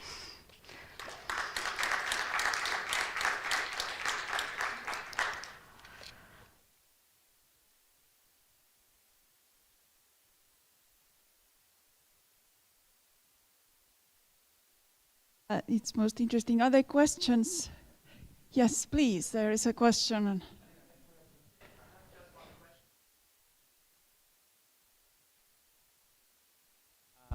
Alina, thank you much for your presentation. I have one question. Your research question relates to Nordic countries' law systems, specifically Finland and Norway, because some differences. Does it relate to Ukrainian legal systems? Because nowadays Ukraine try to transform own national law into, transfer into European law, European law of European Union. So, how does it relate? Because if you talk about international implementation of rules on some disputes, so that does it relate? Is some relation between your research question to Ukrainian law, which will become part of law of European Union in the future? Yes, thank you for your question, but I want to at first point out that my topic concerning Nordic law as in comparative law, it was before the war, and I was always only concentrated on this question. But now I revised my topic, that's why I think my research plan will be under editing, because I'm thinking about if I will compare how it states in Ukraine, this particular question, or I will just try to apply this benefits that I will have from Nordic rule of law, how we can apply it in future in Ukraine, because it's still in the process. So this, all the questions concern that Ukraine applied to different organizations. It's still in process. So we should make a lot of efforts to fit for all requirements, and we need to all, definitely we should take into account, the successful experience. That's why I choose Scandinavian legal systems like my main point. May I make a following up on that question? I was wondering, this is a very general question, but I was wondering, how do you see the future as a legal scientist, and when Ukraine will, once the war has ended, because it will end and it will, I hopefully end well for you, Ukraine will be rebuilt and Ukraine will be an even more European state than people have known it to be. Do you think that your experience as expatriate legal scholars will provide you with the elements that you need? Yes, exactly, because I think for most of scholars who are now abroad, it's not only doctoral students, but some of, for example, from my home university, I know a lot of people who are teaching, and also, for example, in Sweden or different countries. I think that it's our main aim to engage the best experience that we can do, while science in Ukraine still also continues, and a couple of weeks ago in my home university there was a conference, and we also invited a lot of people to make a point that we are still working, and like, please support us with all these things. But it's under pressure, because I remember my first months, I spent a month before I came here, after 24th of February, and it was hard to think about like something great about science, about a future, if your main abilities are under attack. So you don't know even if you will have home tomorrow, or if you will have feed tomorrow. That's why you cannot conduct science. But I'm deeply brave about all these people who are still in Ukraine. But yeah, I think our main aim to engage everything that we can apply in the future. Thank you. Thanks. Are there other questions? In case not, we can save them for the general debate, because here we come into these very, as I said, general questions. I now welcome the next speaker. So thank you, Alina, and welcome Oksana. Oksana Domina, who now works at Helsinki, will talk about the evolution of marketing industry and make a comparison between Finland and Ukraine. So welcome.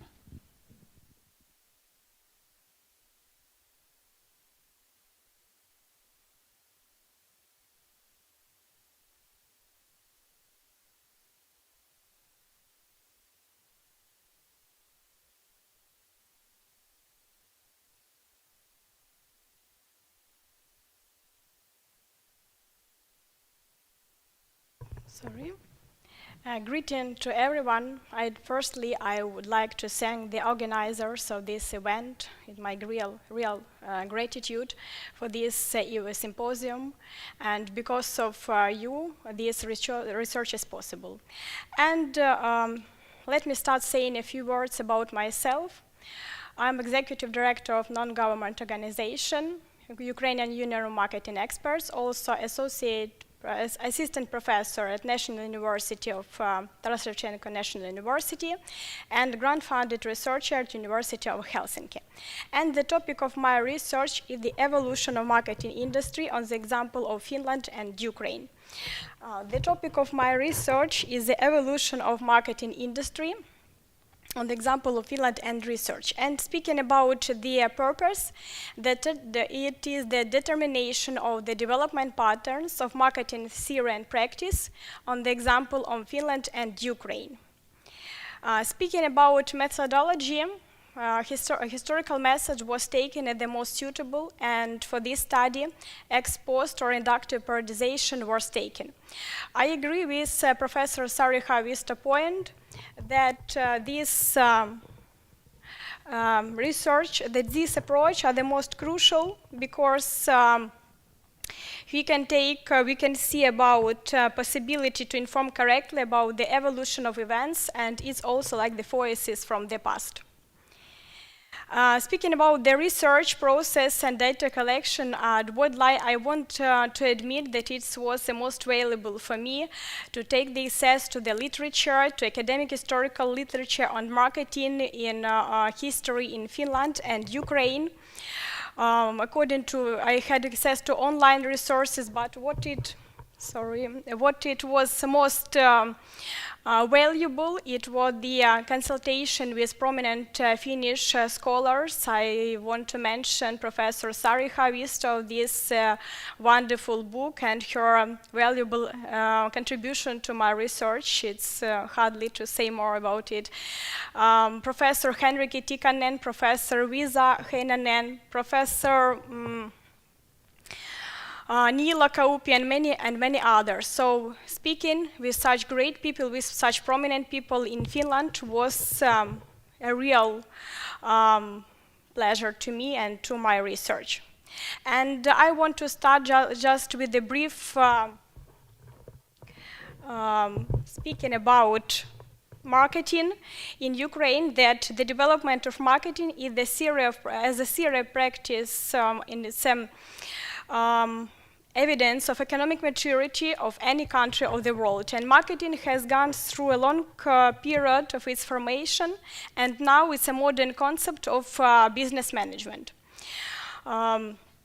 Next, speaking about this process for this research, two histories was determined in the history of Finnish marketing industry and the history of Ukrainian marketing industry.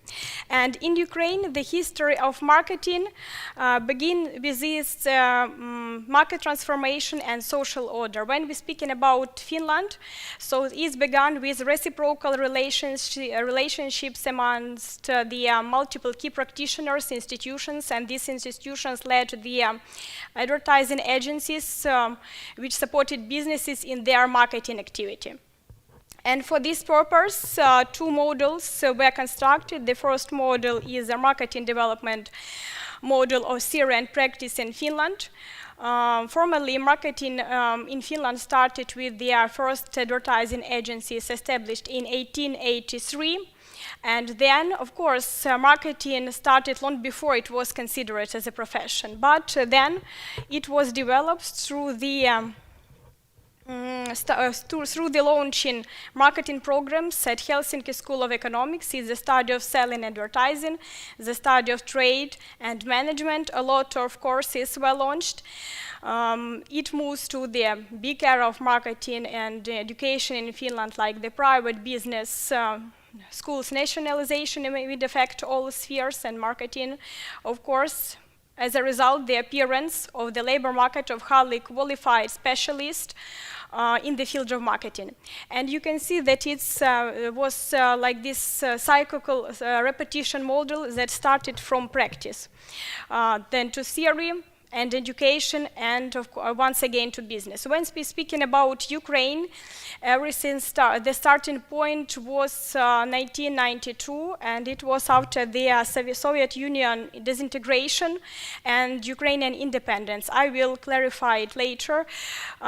So Ukrainian scholars returned from the leading universities throughout the world.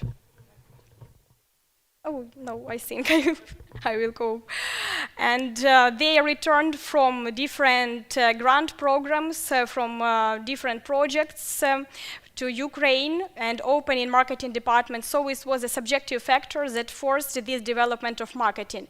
Then marketing departments graduate to the labor market, and it was the implementation of marketing management principles in Ukrainian business practice. And it was cyclical repetition from the education through theory and education.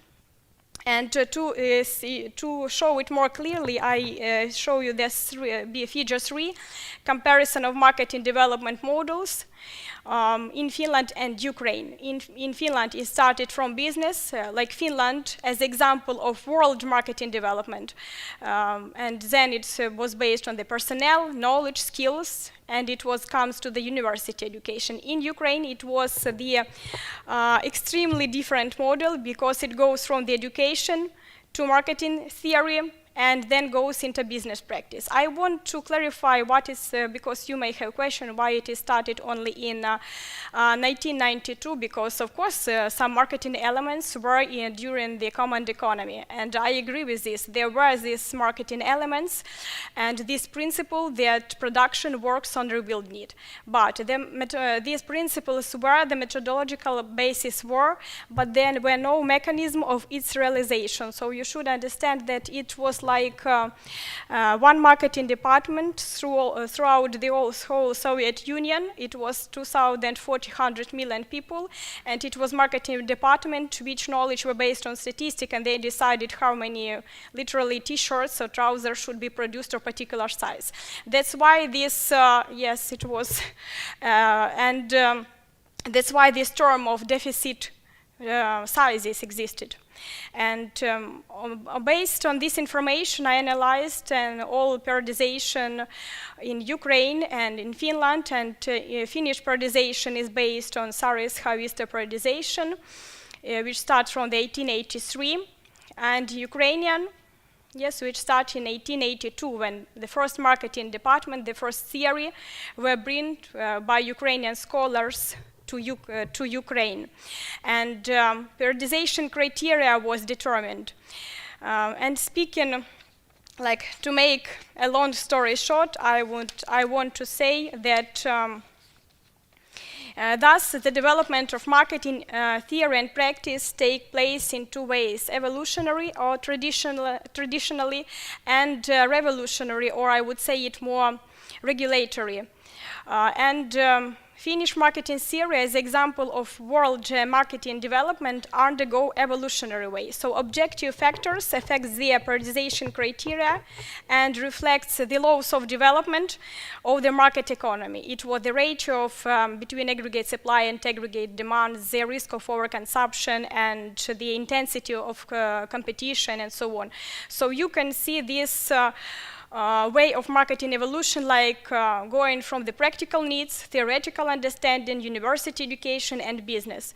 When we speak, and of course, the development of marketing was accordingly. It was like a functional approaches from development marketing, like from the, for example, production concept, product concept, and to understanding, to general understanding marketing as a business management concept. In Ukraine, Ukraine, like many other countries of former USSR, has a fundamentally different model of development. And due to these artificial processes was in different ways. Subjective factors were the main marketing driving force. It was the Ukrainian scholars who gained their knowledge and dived into Ukrainian education. It was Ukrainian scholars once again who opened marketing departments in Ukraine. And once again it was Ukrainian scholars, businesses who launched the non-government organizations in Ukraine. So it was like more than subjective factor which pushed Ukrainian marketing away. And you can see that when we speak about Ukrainian marketing development, these stages pass faster and the time factor plays a key role. Of course, the environment is turbulent and we feel it now more than any time. And of course, it requires new approaches for analysis. Also, the change of environmental factors is practical and predictable. That's why, thus, there is a transition to the principles of management and decision-making in emergency conditions. After the decades of strategic management, this trend is spreading all over the world, and the diagnostics of marketing environment are becoming even more up-to-date. The crucial is the defining of management problem and lightning reaction. So further research should be aimed to combine new approaches with strategic marketing with flexible emergency solutions. It's my main conclusion of this, but I also want to take your time to say in a few words of gratitude to many people. I would say that people is the main asset that of any country. You can see how it works in Ukraine, and I feel all my heart that when speaking and dealing with Finnish people, with Finnish scholars, that they really understand what I'm speaking about. I'm sincerely grateful to Finnish Society of Science and Letters.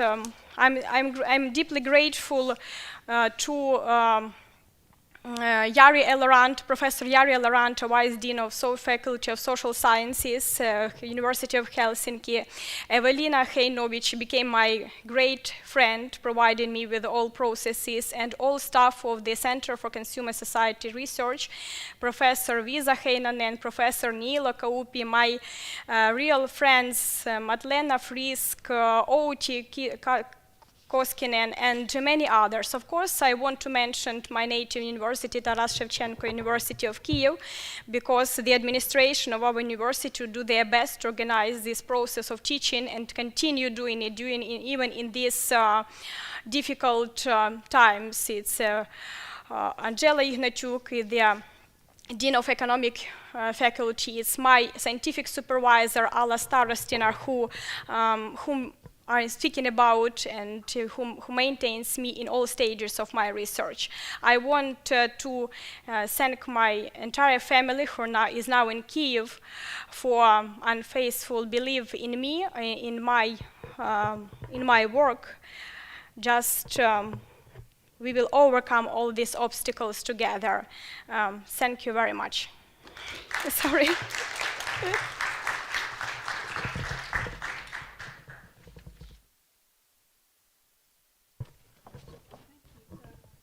Thank you, Oksana. Are there questions for Oksana? If not, I have the pleasure of welcoming our last speaker, who is Mykola Iakovenko. Mykola is also a legal scientist, so he will talk about the energy law and policy research after the invasion and how a security rationale is overtaking the market paradigm. Yeah. Just while my presentation is being prepared, a few words about my research. So I actually began doing it in 2017 as a PhD student at the University of Eastern Finland, Joensuu campus, and I stayed here full time in 2017 and 18. Then I spent some time combining my research work with some practical activities. In particular, in 2018-20, I worked as a public servant in Ukraine at the Ministry of Energy, and then moved to private consulting and consulting projects in Ukraine, and lived last years probably by 2 countries, and moved in 2020. Actually, it was the beginning of 2022 this year, but a few months before war, to finalize my research here. And currently I have submitted my dissertation this August and preparing for the defense in coming months. Actually, doing this research, I quite often find myself puzzled because of different rationales. And sorry, I forgot to mention. Sorry, the main topic of my research is actually the construction of diversification of gas supplies infrastructure versus EU treaty derogations from competition. On the example of few countries of the European Union and Ukraine as a country of energy community, which has some similar international and domestic obligations to EU countries.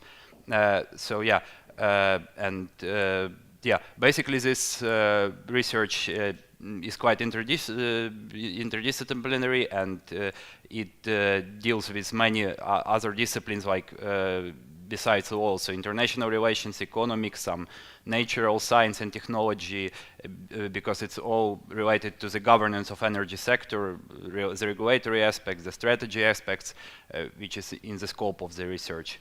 And of course, this, as I mentioned a few minutes ago, quite often causes some controversial elements of balancing different perspectives. So it's actually we can find a set of such conflicting issues.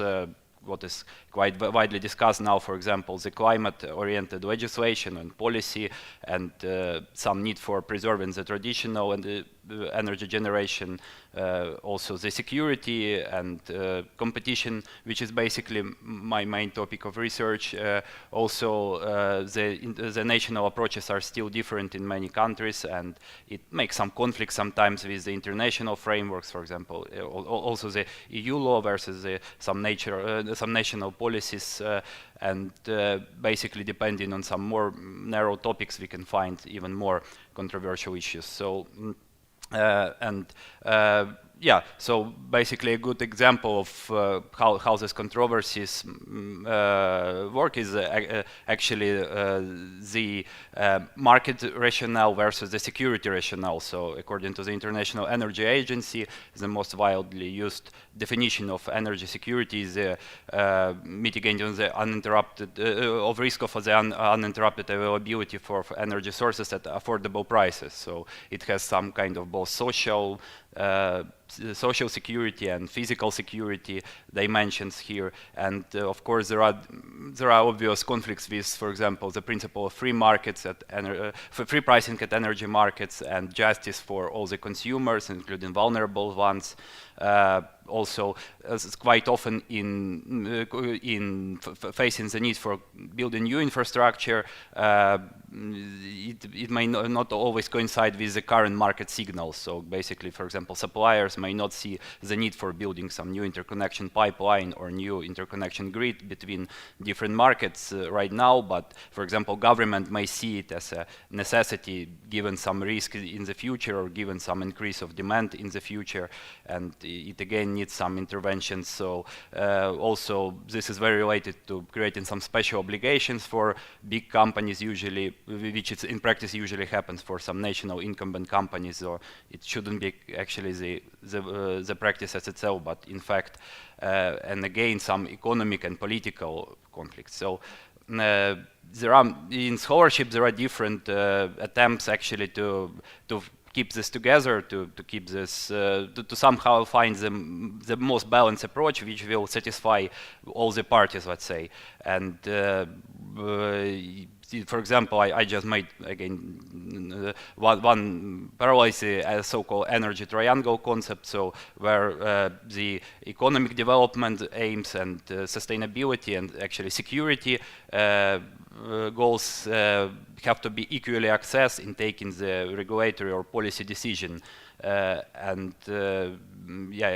it is kind of recommended also by some organization as a framework for making energy governance decisions. So, but yeah, in theory, this may have looked quite feasible, but when it comes to the practice, for example, in regulating, I can speak of, for example, EU law here, and what is basically quite close to my sphere of expertise. So we may see again some problematic issues in finding the scope for actually finding this balance.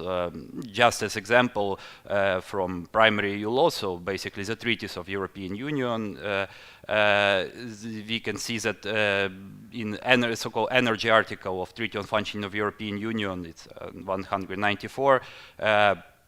Besides the goals of the energy policy to be provided by the member states, there is also in the second paragraph principle of free choice of energy mix to the extent that it doesn't compromise the environmental objectives of the EU mentioned in some previous articles. So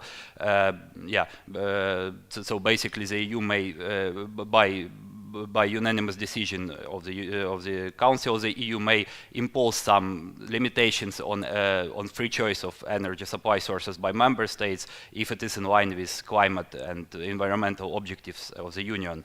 And again, we can find some disputes from the practice of from a UK's law, from the practice of the European Court of Justice, where, for example, still member states challenged the decisions of the European Union institutions in imposing these limitations on the national energy mix, claiming as basically violations of their sovereignty. And even wider issues can be found in the right of the states provided by the treaty to establish public service obligations in terms of securing services of general economic interest, which is also largely related to energy, or state aid. It's basically the subsidization of energy or actually any other sphere. And again, there are some questions on the limits of these measures, on how they can be balanced, and how the proportional approach to market development needs can be found. So there was, for example, case Federal Utility in Italy, which deals with setting a price cap on consumers' prices, and it was quite a landmark case, where court actually accepted this practice with some prescriptions. Also, state aid to nuclear power plant in the UK. It was also access against some union aims and interests. So also same tendencies there is at the level of sectoral legislation. So some particular legal acts regulating some sphere, for example, gas market directive, where, for example, some new infrastructure may be exempted from general market rules in case it enhances together competition and security. And it is very challenging to find whether these two, as I mentioned, conflicting perspectives are really balanced. And there was a big saga on this so-called Opal case. It's related, it's actually onshore continuation of this, I would say, notorious Nord Stream pipeline, and actually some limitations were set originally by German regulator and approved by the Commission, but still allowing some big capacities of this pipeline to be booked by only one entity, Gazprom. It was challenged by Poland a few years ago, and the case was successful. So yeah, and basically, like moving back to rather more exciting topics, we all, I think, like even people like not working in energy industry or energy law, etc., we quite often see that in news, for example, the promotion of such diversification project, of some security of supply projects, actually in a kind of positive connotation, but usually it actually causes many challenges for the academic sphere and also for some practical application, as for the conflict of of the promotion of energy security versus the interest of market players and versus the interests of some other countries and international frameworks. So, for example, there was a big deal with the WTO case, so World Trade Organization, initiated some times ago by Russia against European Union legislation limiting their possibility, and some claims actually they managed to win, and even those where Russia lost, there were some criticism towards the kind of extrapolation of EU law beyond the EU borders, and some academicians actually supported this idea. Also, maybe more economic or political, maybe analysis of such issues often found some implications and some lack of economic efficiency of diversification strategy versus keeping to traditional type of supply. Again, a big deal was with criticism of regulation of new infrastructure, and again, big interventions to the market, to keep it short. And yeah, so to be frankly, before the war, I also tend to find some criticism and constructive one, and hoping to actually end up with some more, with some proposals for a more balanced EU approach towards the security of supply projects. So, for example, in one of my last pre-war articles, I was still kind of critical towards some findings of the EU Court of Justice, and propose some alternative approach based on kind of common, elaborating common goals for all the EU member states to keep the to keep the assessment of energy security project more balanced. And you know, it was very challenging to kind of combine your identity as Ukrainian and as a researcher in writing these papers, to be frankly. And yeah, and also considering a huge pressure and huge kind of opposition to many security projects in academia, in international science. And I might say that full-scale invasion of Ukraine has actually proved some previously critical aspects in favor of a more secure approach, of course. So, because for this year, not only Ukraine, but also EU itself, including Finland, faced many risks and shortages actually of supply. So market also didn't work as it was suggested, maybe by the policymaker and legislation. So we saw a lot of inadequate market signals and huge price increase, which were not always justified. And yeah, also it went further than simply like market distortions. And now we also speak about the actual military threat by using energy and weaponization of energy sphere.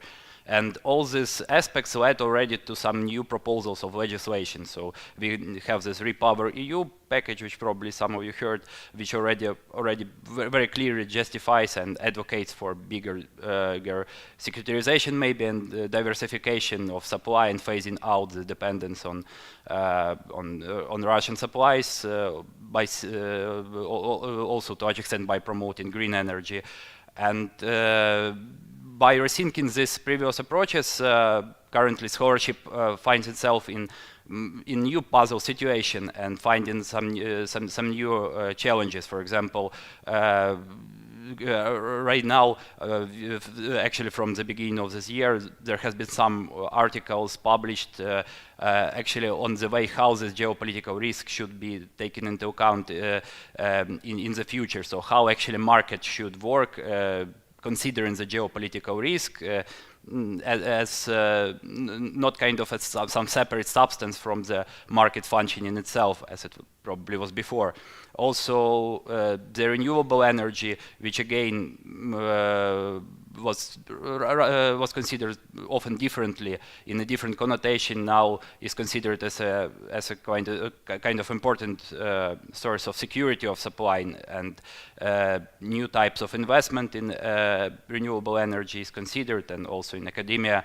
And again, the situation with security raised the question of giving more voice to EU neighboring countries. There is already some, as I mentioned, frameworks for EU and third countries cooperation. So like for example, Ukraine actively participates. This is, for example, Energy Community Organization based in Vienna, some other frameworks. But again, now there is a real big discussion in both practical and academic level on how this fora should be organized. Yeah, and so basically, kind of wrapping up this discussion, we still see some very prospectus aspects for further energy and policy research, energy law and policy research. So because there is still very big question to the quality of the legislation and their actual integration to the existing framework. So it is something that concerns the real implementation and need to be really rethought of by scholars, in my opinion. Also, there are some again questions where there are some limits of regulations, and where scholars by actually making this market and policy and law research may contribute to improvement of this regulation and cooperation, and eventually there is also a big deal with kind of engaging econometrics and some other modeling-based science into dealing with the future models and the scenarios of energy sector development, and delivering the relevant strategy and policy framework for that. And so meanwhile, while doing this, I also want to turn to a bit different topic now. And I want, having this opportunity, I want to encourage you to support our organization. I'm also working as a volunteer for initiative to support Ukrainian UNSU. So our initiative was launched in February 2022, and we currently organized regular aid trips. Actually, I came here directly from Ukraine-Polish border. I was there the day before yesterday. We brought a new military car for Ukrainian army. Also, we deal a lot with Ukrainian refugees, providing them accommodation, socialization, and some other services, and kind of promoting the idea of supporting Ukraine. Of course, we are not the only organization. I also want to raise your attention to the Association of Ukrainians in Finland, who do a lot of necessary job here. So I also provided some Facebook page to that you can follow. So yeah, those are some photos from our previous activities. So some cars that we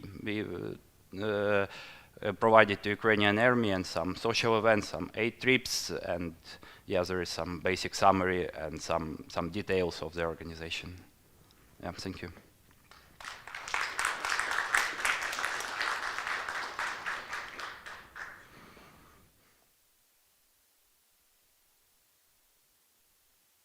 Well, thank you. Now we have a question for you, 2 questions for you. Start here. Yeah.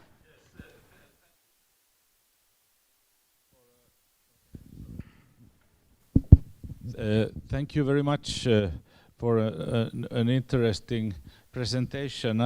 You told us that you will defend your doctoral dissertation very soon, and I was interesting to hear how you have dealt with the problem that when dealing with energy law and policy today is really to deal with the moving target, because as you told, the perspective has changed, and we see that Germany is providing a lot of state aid, which earlier would have been impossible to even come up with as an idea.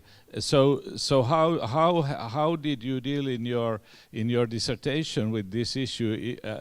Do you somehow is it legal history in a sense, or how have you integrated these ongoing changes into your research? Yeah, thank you for your questions. This indeed was quite challenging. And I had to rewrite some parts of my thesis just before the preparation for final submission. So, well, partly my thesis consists of empirical and theoretical part. So it was a bit easier for empirical part because I simply limited the research in chronology. So until 2022 in countries that I considered it was Lithuania, Poland, and some other countries. So, and as for the theoretical part, it was indeed quite challenging. And I actually, yeah, my text was finalized in spring, so I provided some notes that the legislation that I'm discussing partly is not adopted and may change.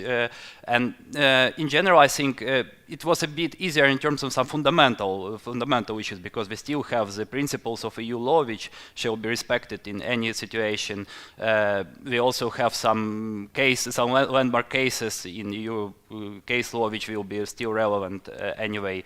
But yeah, generally I think I would recommend a person maybe who is doing similar research now to wait a bit, maybe for a half a year, to at least have this legislation adopted and some practice established.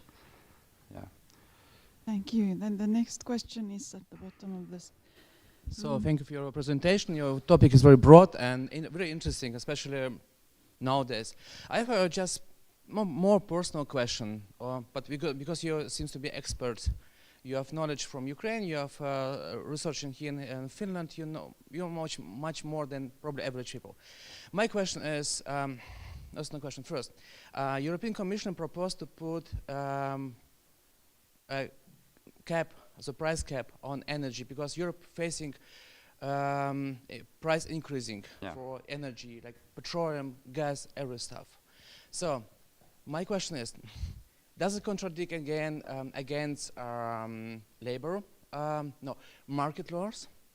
So on the one hand, and Treaty of European Union, Functional European State, the goal of European Union to reach the same economic standard in European countries. Yeah. So, but now we're facing the next problem, that it's an immediate threat coming from Russia against Ukraine, European Union.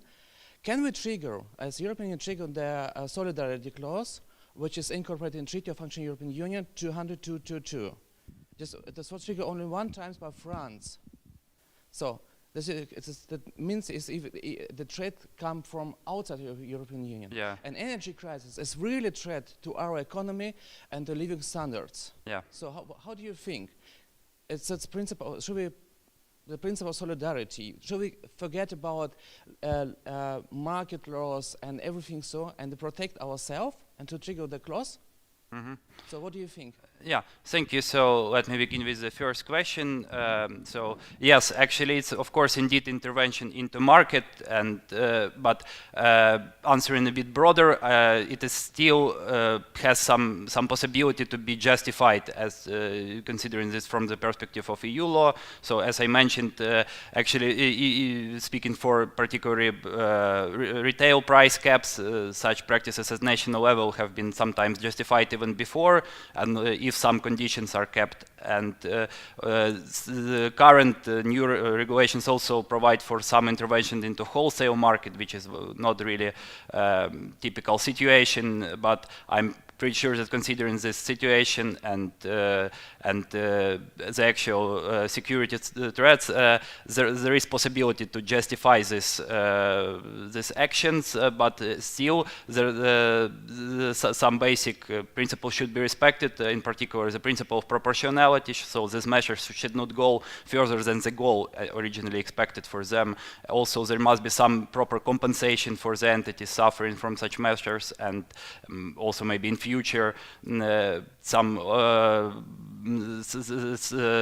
again some principles of equality and respect to legitimate legal expectations shall be provided. So in case it violates, for example, some contractual obligation of the party or something, it's again shall be somehow mitigated or compensated. So there is some room for justifying these actions, though it's of course a very huge market intervention.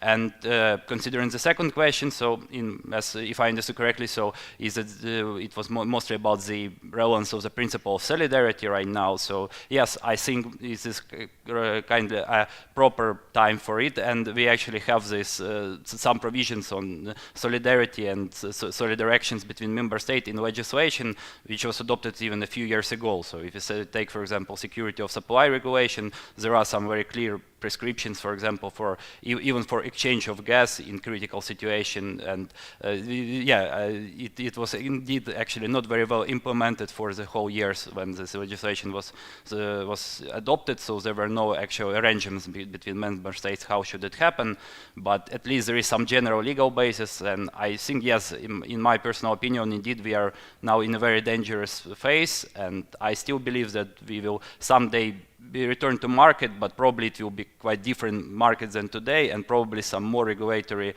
step into will be more kind of welcomed. So just like very briefly, I can, if you remember, for example, financial crisis, which was like some 15 years ago, there were also some very big changes into regulation of financial markets, of capital markets in the US, and then were also influencing the situation with this same legislation in the EU.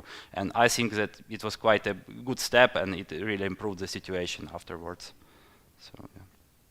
Yeah, thank you very much, Mykola. I think your presentation also shows what kind of new challenges this situation puts in front of us as we face the future, as we face the issues on how to construct a common Europe, because we really now have to address issues concerning regulation, concerning renewable energy, concerning the rule of the market, so to speak. So I think this is a crucial moment, and that is what makes it so interesting to me as a historian. We now have a lot of time. Yes, please. Yeah, and I want especially to thank you to the Finnish Society of Science and Letters for providing support in this difficult time for Ukrainian researchers and giving opportunity to finalize my research. Yeah, I really appreciate this very much. Thank you. Thank you. I propose an applause to Mykola and all the other researchers.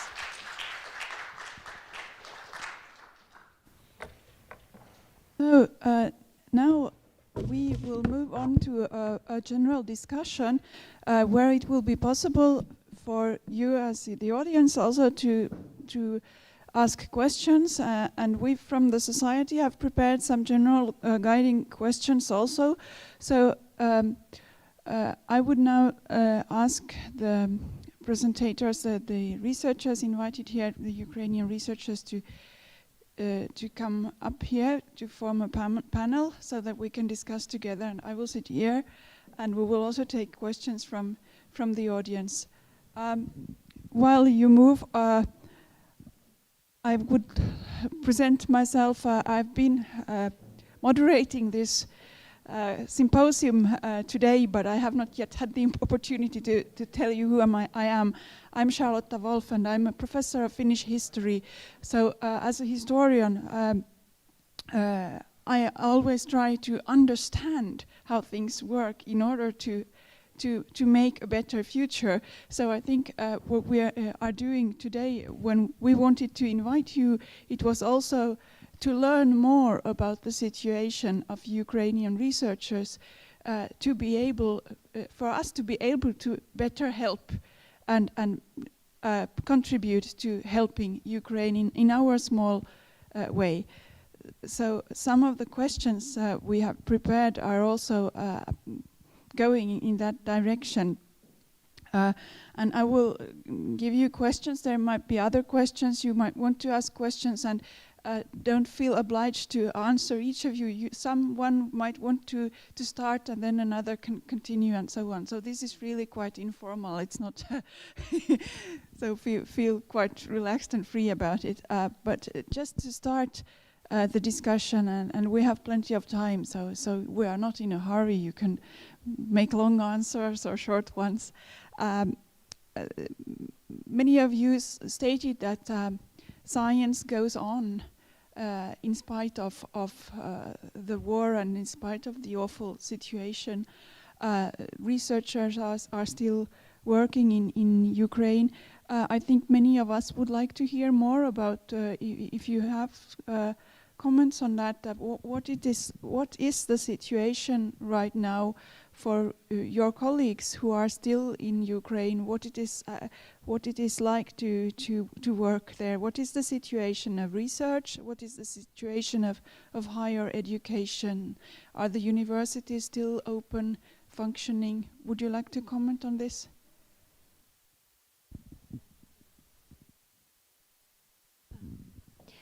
So the science in Ukraine is still ongoing. So, for example, the institute where I was working when I was in Ukraine, the people here every day try to reach their workplaces because they have the projects, they have the experiments, and many of the experiments depend on the animals. So depending what is happening, you should go to the lab because you have to feed the animals. Of course, Ukrainian scientists have many problems with the delivering of substances from the Europe and from the US. But anyway, everybody who still stay in Ukraine, in Kyiv, they continue to work. Sometimes, for example, on Monday, when we had attacks on Kyiv, my colleagues were just chatting that, okay, today maybe we should cancel our experiments and we will work from home. But on Tuesday, everybody will arrive to the lab and try to continue the experiments every day. And actually the universities, they also, I think, in Kyiv, all the universities are working mostly online. But anyway, Ukrainian students are trying to receive their high education. I would like to add more about education in the universities. It is going on despite the difficulties. And for example, in our Kharkiv National University, there were 2 weeks break after the 24th of February, and then the study process was resumed. And teachers and students were doing the best of their possibilities, what was possible in their circumstances. And there was a big project from the administration of the university to keep contact with every person, and especially with those who were on the occupied territories. As of now, the study process continues almost as usual. There are online lectures and seminars, and many people, university staff, work in the university, in the building. And for example, I myself will be giving a lecture online next week as a pedagogical practice.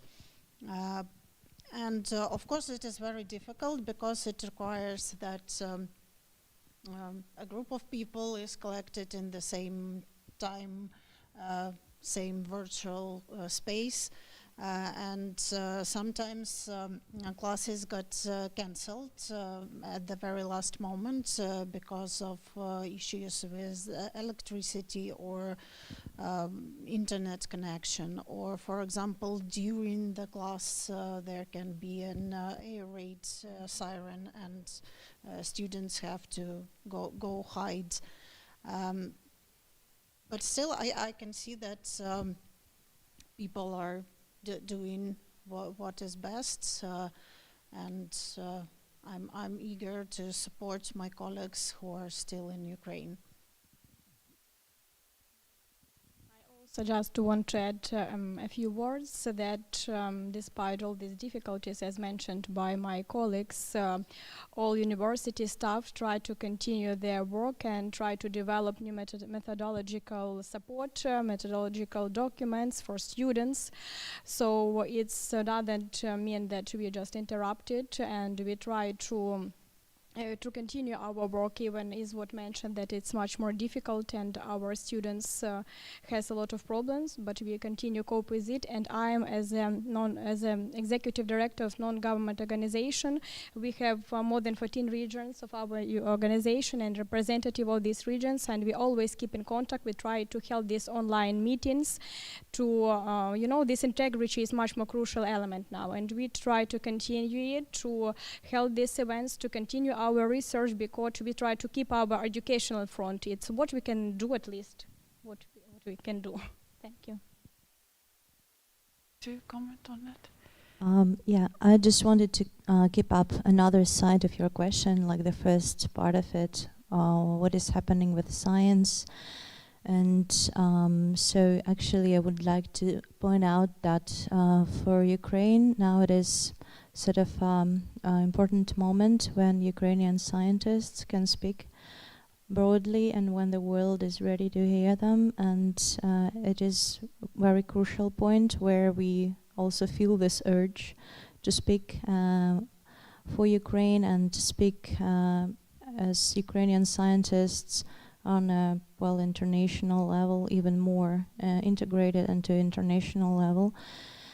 And also it is a moment when many sciences, especially social sciences and humanities, I speak from this part as sociologists, they acquire new turns. And giving example from urban studies and sociology of the city, which I'm involved in a lot, is that we have these new topics of working and addressing the problems in urban environment and our cities. So, for example, trying to think of new policies for social housing and housing as such, and the situation when so many houses are just bombed down and ruined, or, for example, thinking of how we can address decolonization and desovietization more in urban planning and in planning of public space, and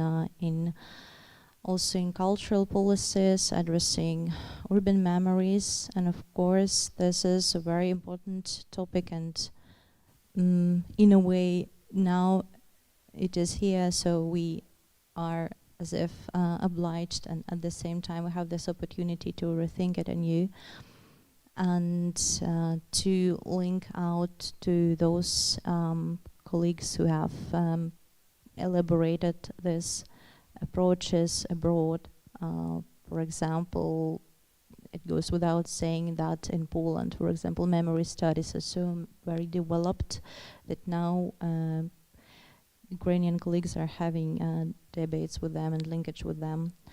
And the same goes not only for the sociology of the city or urban studies, but also for the sociology of the culture and sociology of the arts, which I have been presenting today. That, of course, now it is such a, I would say, ontological turn in the history of the humanity, well, at least in the history of Europe, yes, and the countries neighboring Ukraine, that, of course, what is happening in cultural representation of all of these events and artistic representation, well, it is quite a landmark. Well, in my studies I was even comparing this period to the period of, let's say, post-Holocaust experiences, because many of them are so similar. So in a way it is frightening to say, but in a way there are some new potentialities for science in bringing up and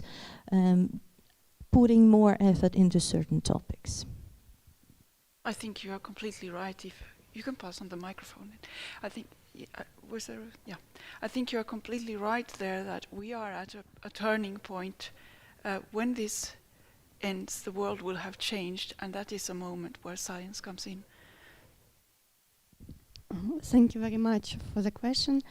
I already mentioned that our university is working now, studies teaching and taking courses is of course online in the safety options, but as I also mentioned, a lot of scholars and doctoral students and students went abroad, and that's why that is the point when we can raise this question, do not make it silent. And also when we held in the beginning of this month, we held an online conference. Unfortunately, this year it was online, but those one who made some connection abroad, they can invite another people, and of course some sections was dedicated to current situation.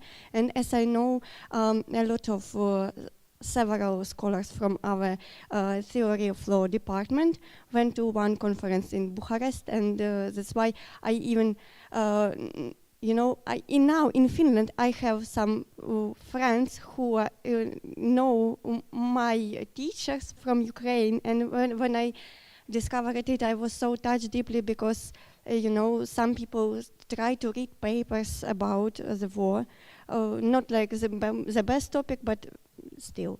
And also, as I see in Europe, it's a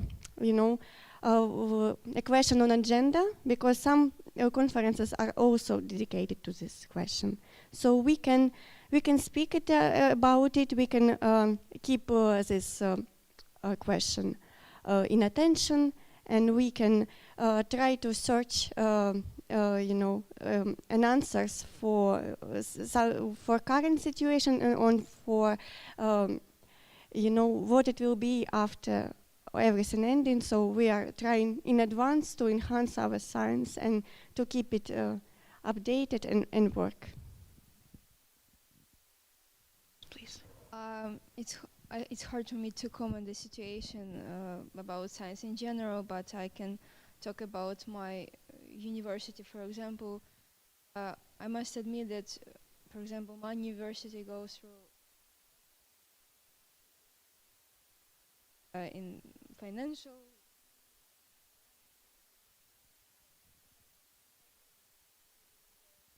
We had a lot of departments had to be united because economical situation. But despite and also have known about this situation in my this institution in which my mother, she is also scientist, and we all face this situation that because of the lack of financial support, the departments. It's really, unfortunately, a sad side of, especially during the war. But I think that, but we also have a positive moment that despite everything, despite the fact that some professors don't get salary sometimes and just or get it just too late, they still continue their work. They still believe in science, in their what they like to do, and for example, this year we appearance of common international conference in Kyiv. Of course, we have the line, but the good thing that the University of Helsinki also Mikon and Tommy Huten and University of Helsinki, so we still try to organize and support research despite all these hard circumstances in Kyiv and this financial situation that everything is reduced because of all of it. I think that the worst side, the spirit doesn't die in general.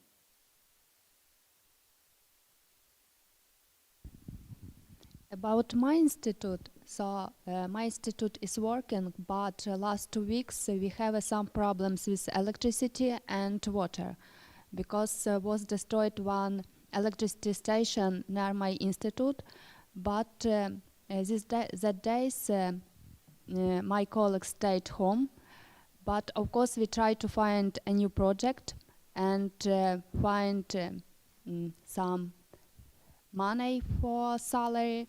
And a very big problem that in laboratory is very cold. It's about 8-10 degrees, and we don't know what it will be in winter. So.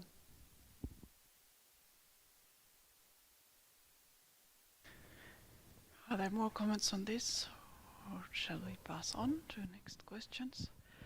Are there questions from the audience? Is there? Yes, Jan.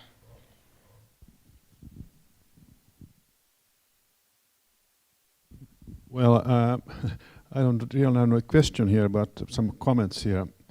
Well, I'm a political scientist, and I hope that in these hard times, that something positive coming out from it.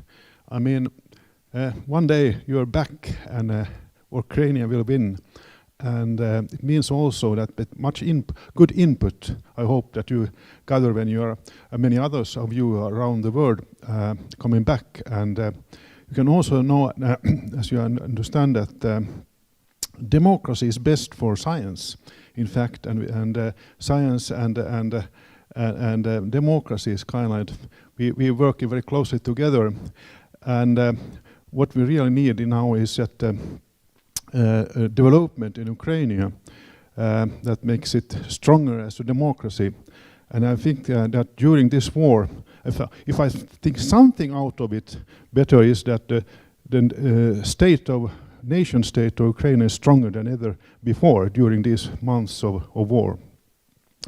And you see, the worst thing for Russia, dictatorship in Russia, is democracy, liberal democracy.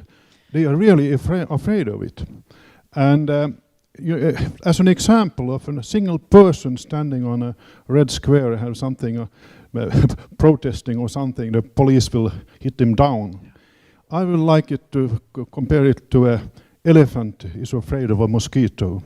That's it all about. But I really hope that you will have, thanks to science and to other, aware of it, what's happening in Ukraine now, that you will get very strong, robust democracy and will be stronger than before. And I'm very happy that also we have a united support from Western world for Ukraine. And that's the worst thing, as I said, democracy for Russians. But that's it. Thank you. There's a question there and then there.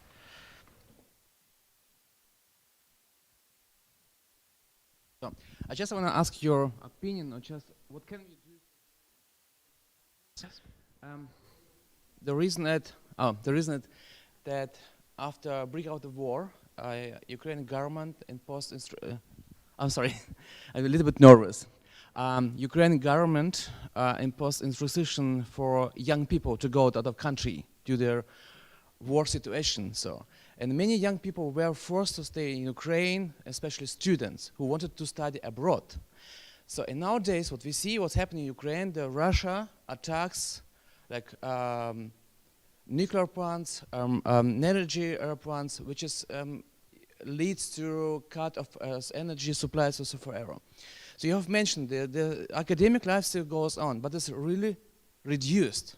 So, and the Ukrainian scientists suffering under attack, so immediately suffer. So, showed Western countries to push European government to leave restrictions for young people who wanted to study abroad and to come back, because after war, when the country Ukraine will win the war with support of Western countries, you can build a really better science than was before, because the students will have experience.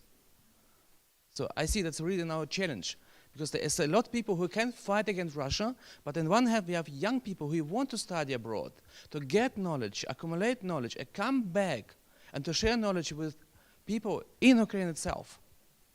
So should we, Western countries, push government and Zelensky and to leave the restrictions for particular groups? I know it's not fair, but at some point we have to reach the goal. Scientists is really very powerful. So what do you think? What's your personal opinion? Because you know what's going on.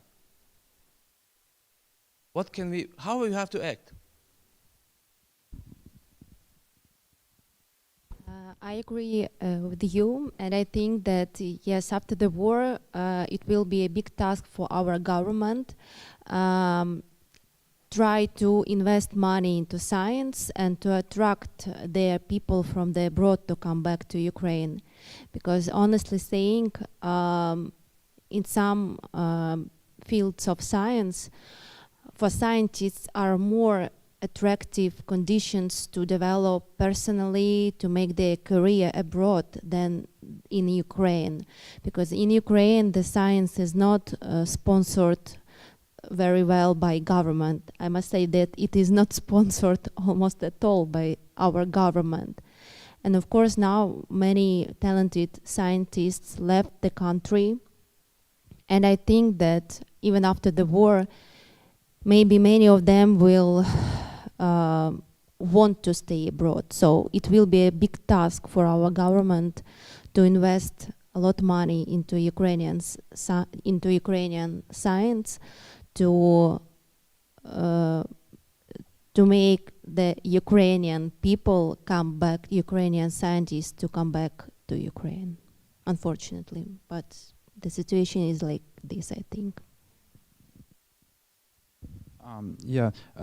Thank you. And considering this question of this particular limit for crossing border, I think till recently it has been even officially allowed for students to leave Ukraine based on, for example, education abroad or something, some other reasonable ground. But due to some frauds, to some fake certificates for education and etc., the government made some limitations. I personally do not support this, because I think it doesn't actually target the real problems that government and Ukraine face. So basically the frauds that were made in this term. So, and it, in my opinion, makes real more harm, of course, than use. But answering maybe this second part of the question, like whether the Ukrainian government should be pushed, I frankly speaking, I don't know what the exact approach should be. I cannot say that it shouldn't be pushed, but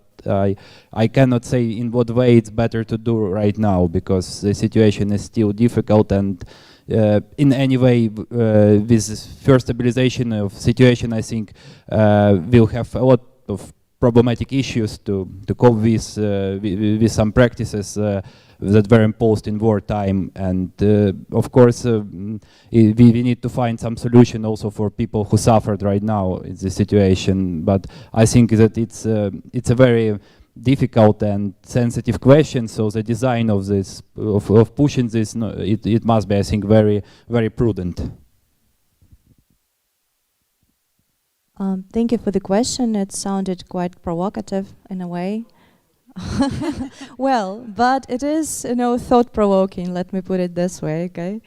Well, I don't want to discuss the governmental actions towards not allowing young people, men, to leave the country in the state of the war. I think it's quite understandable here.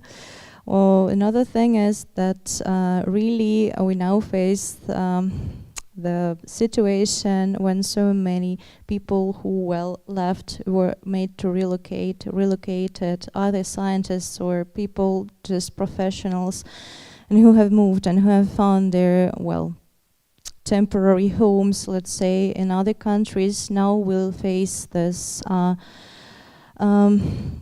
risk, not a risk, but they will think twice before returning to Ukraine. And I speak here, for example, for my native city of Kharkiv. Well, all of my classmates are now relocated, and I see how they are discussing this. Well, they're not sociologists, yes, they're people working in different professions, and I see how they discuss this, people in their 30s with their young kids, yes, that they are hesitant to come back because the threat is there, and when we win, yes, this totalitarian state will still be in the border. And ordinary people have some issues with thinking of how to, they now are rebuilding life anew from a scratch in the mid of their lives. And of course, it is difficult. As for scientists and as for pushing government to do something, I really believe, I have this intellectual centristic approach that intellectuals are those people who have this wonderful capacities at hands, really to make knowledge and make new visions of the world. And in a way, we can do two things. We can continue integration into Europe, and this will actually be in line with European integration of Ukraine. I think we can stay working in European universities, which are really more financed, I agree here, not only in natural sciences, but in social sciences as well. But at the same time, we have this wonderful opportunity to build our networks more with Ukrainian universities and colleagues who are staying there. And I actually even feel it as a personal thing to do, and also as a professional thing, like a professional important task, to continue doing, applying for international projects, supporting MA programs, international MA programs, and exchange for students. Well, now they're allowed to come, but still, I mean, to bring support from here to Ukraine, and from Ukraine to here, to bring knowledges and things. And I think that intellectuals are in the core of this field and of this process, of this, intermediate connection, not through government, not again about this paternalism and everything. We have faced too much of that. Yeah, we can do those horizontal connections. I think this is important. You can see parallels of that also to what happened in Europe after the Second World War. That was the way it happened, from people to people.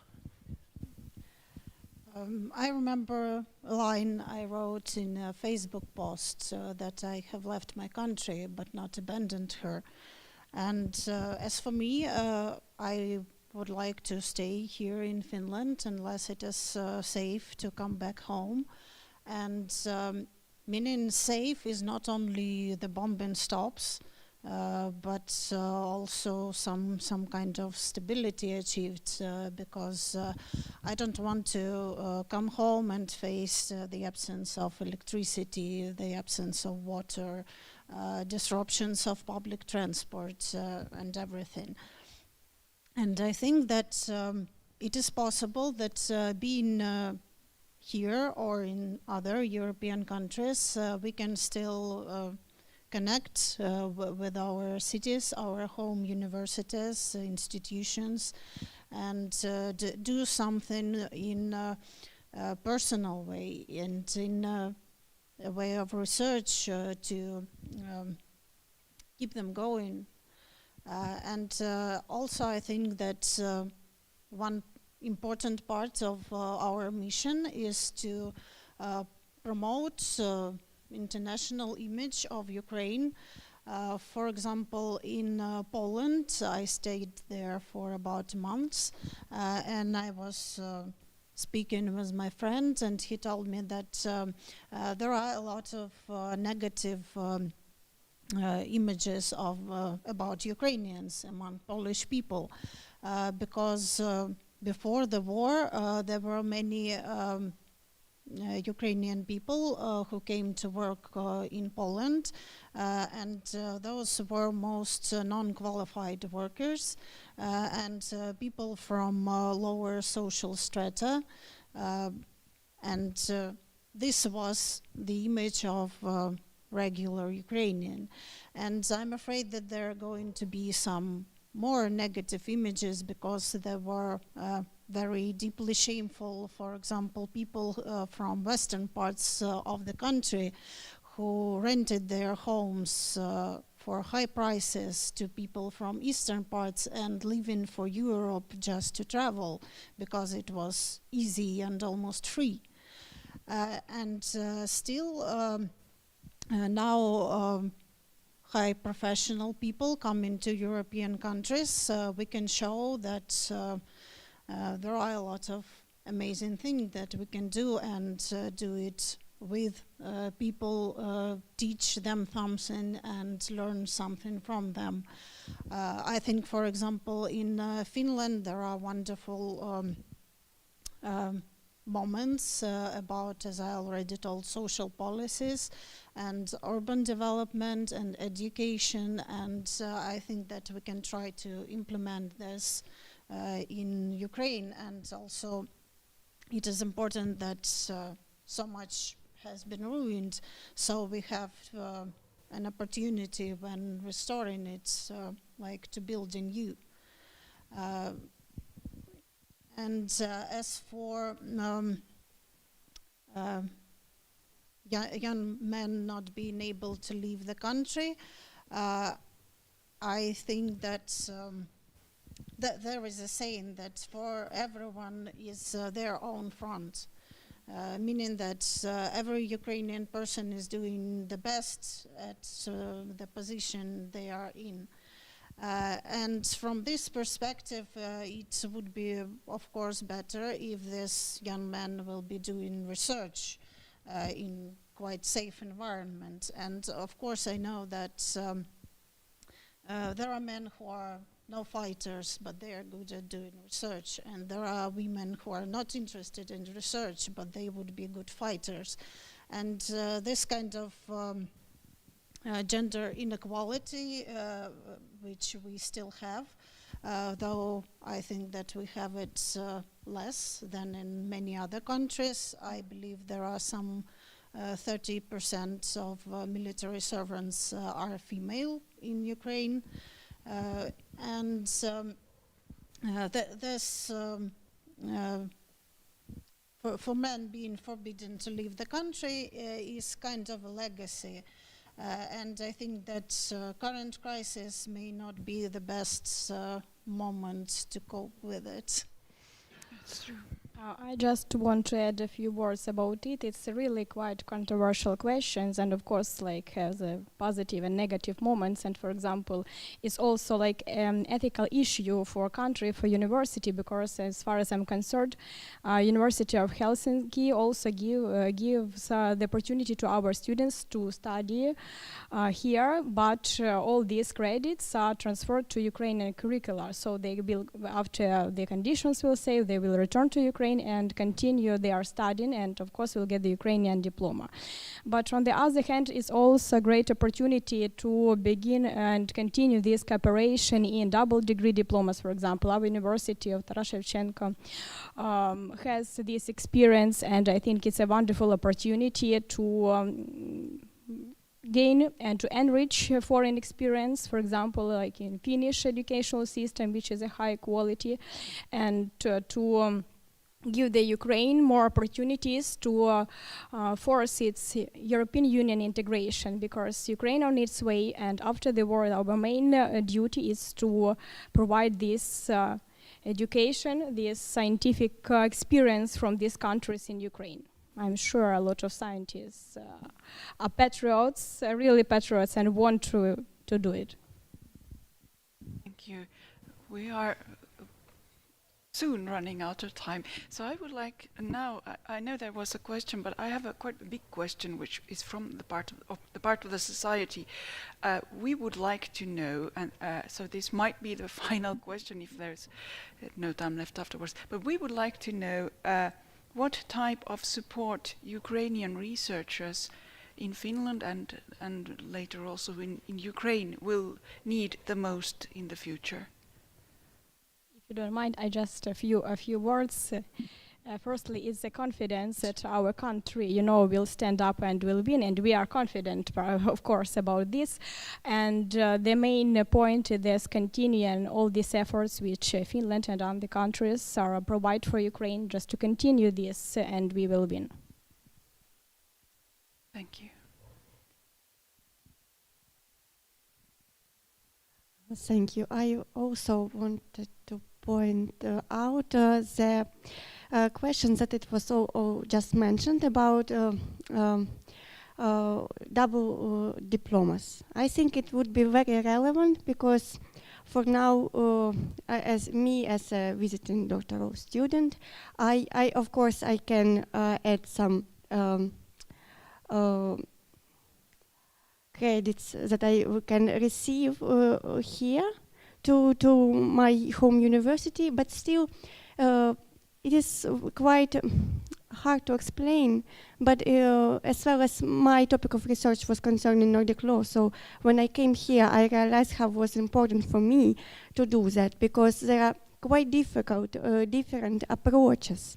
So that's why if, for example, according to my Ukrainian curricula, I'm almost reached all credits that I need. I don't think that it's really manageable to combine credits that I receive here and there. So if I would have opportunity to finish like 2 universities in different countries with double diplomas, which basically I was proposed, but as well as it was not very, I was proposed but in another country, but as well as my topic of research concerning Finland particularly, so yeah, it's quite hard to explain. But I understand, of course, that as the grounds of this question, it comes when universities have agreements. And as I know, University of Helsinki was one of the first which provide their help. That's why it would be nice to maybe manage it not on a level of particular universities, but maybe on level of our ministries of education, so we can do not waste so much time, and it would be more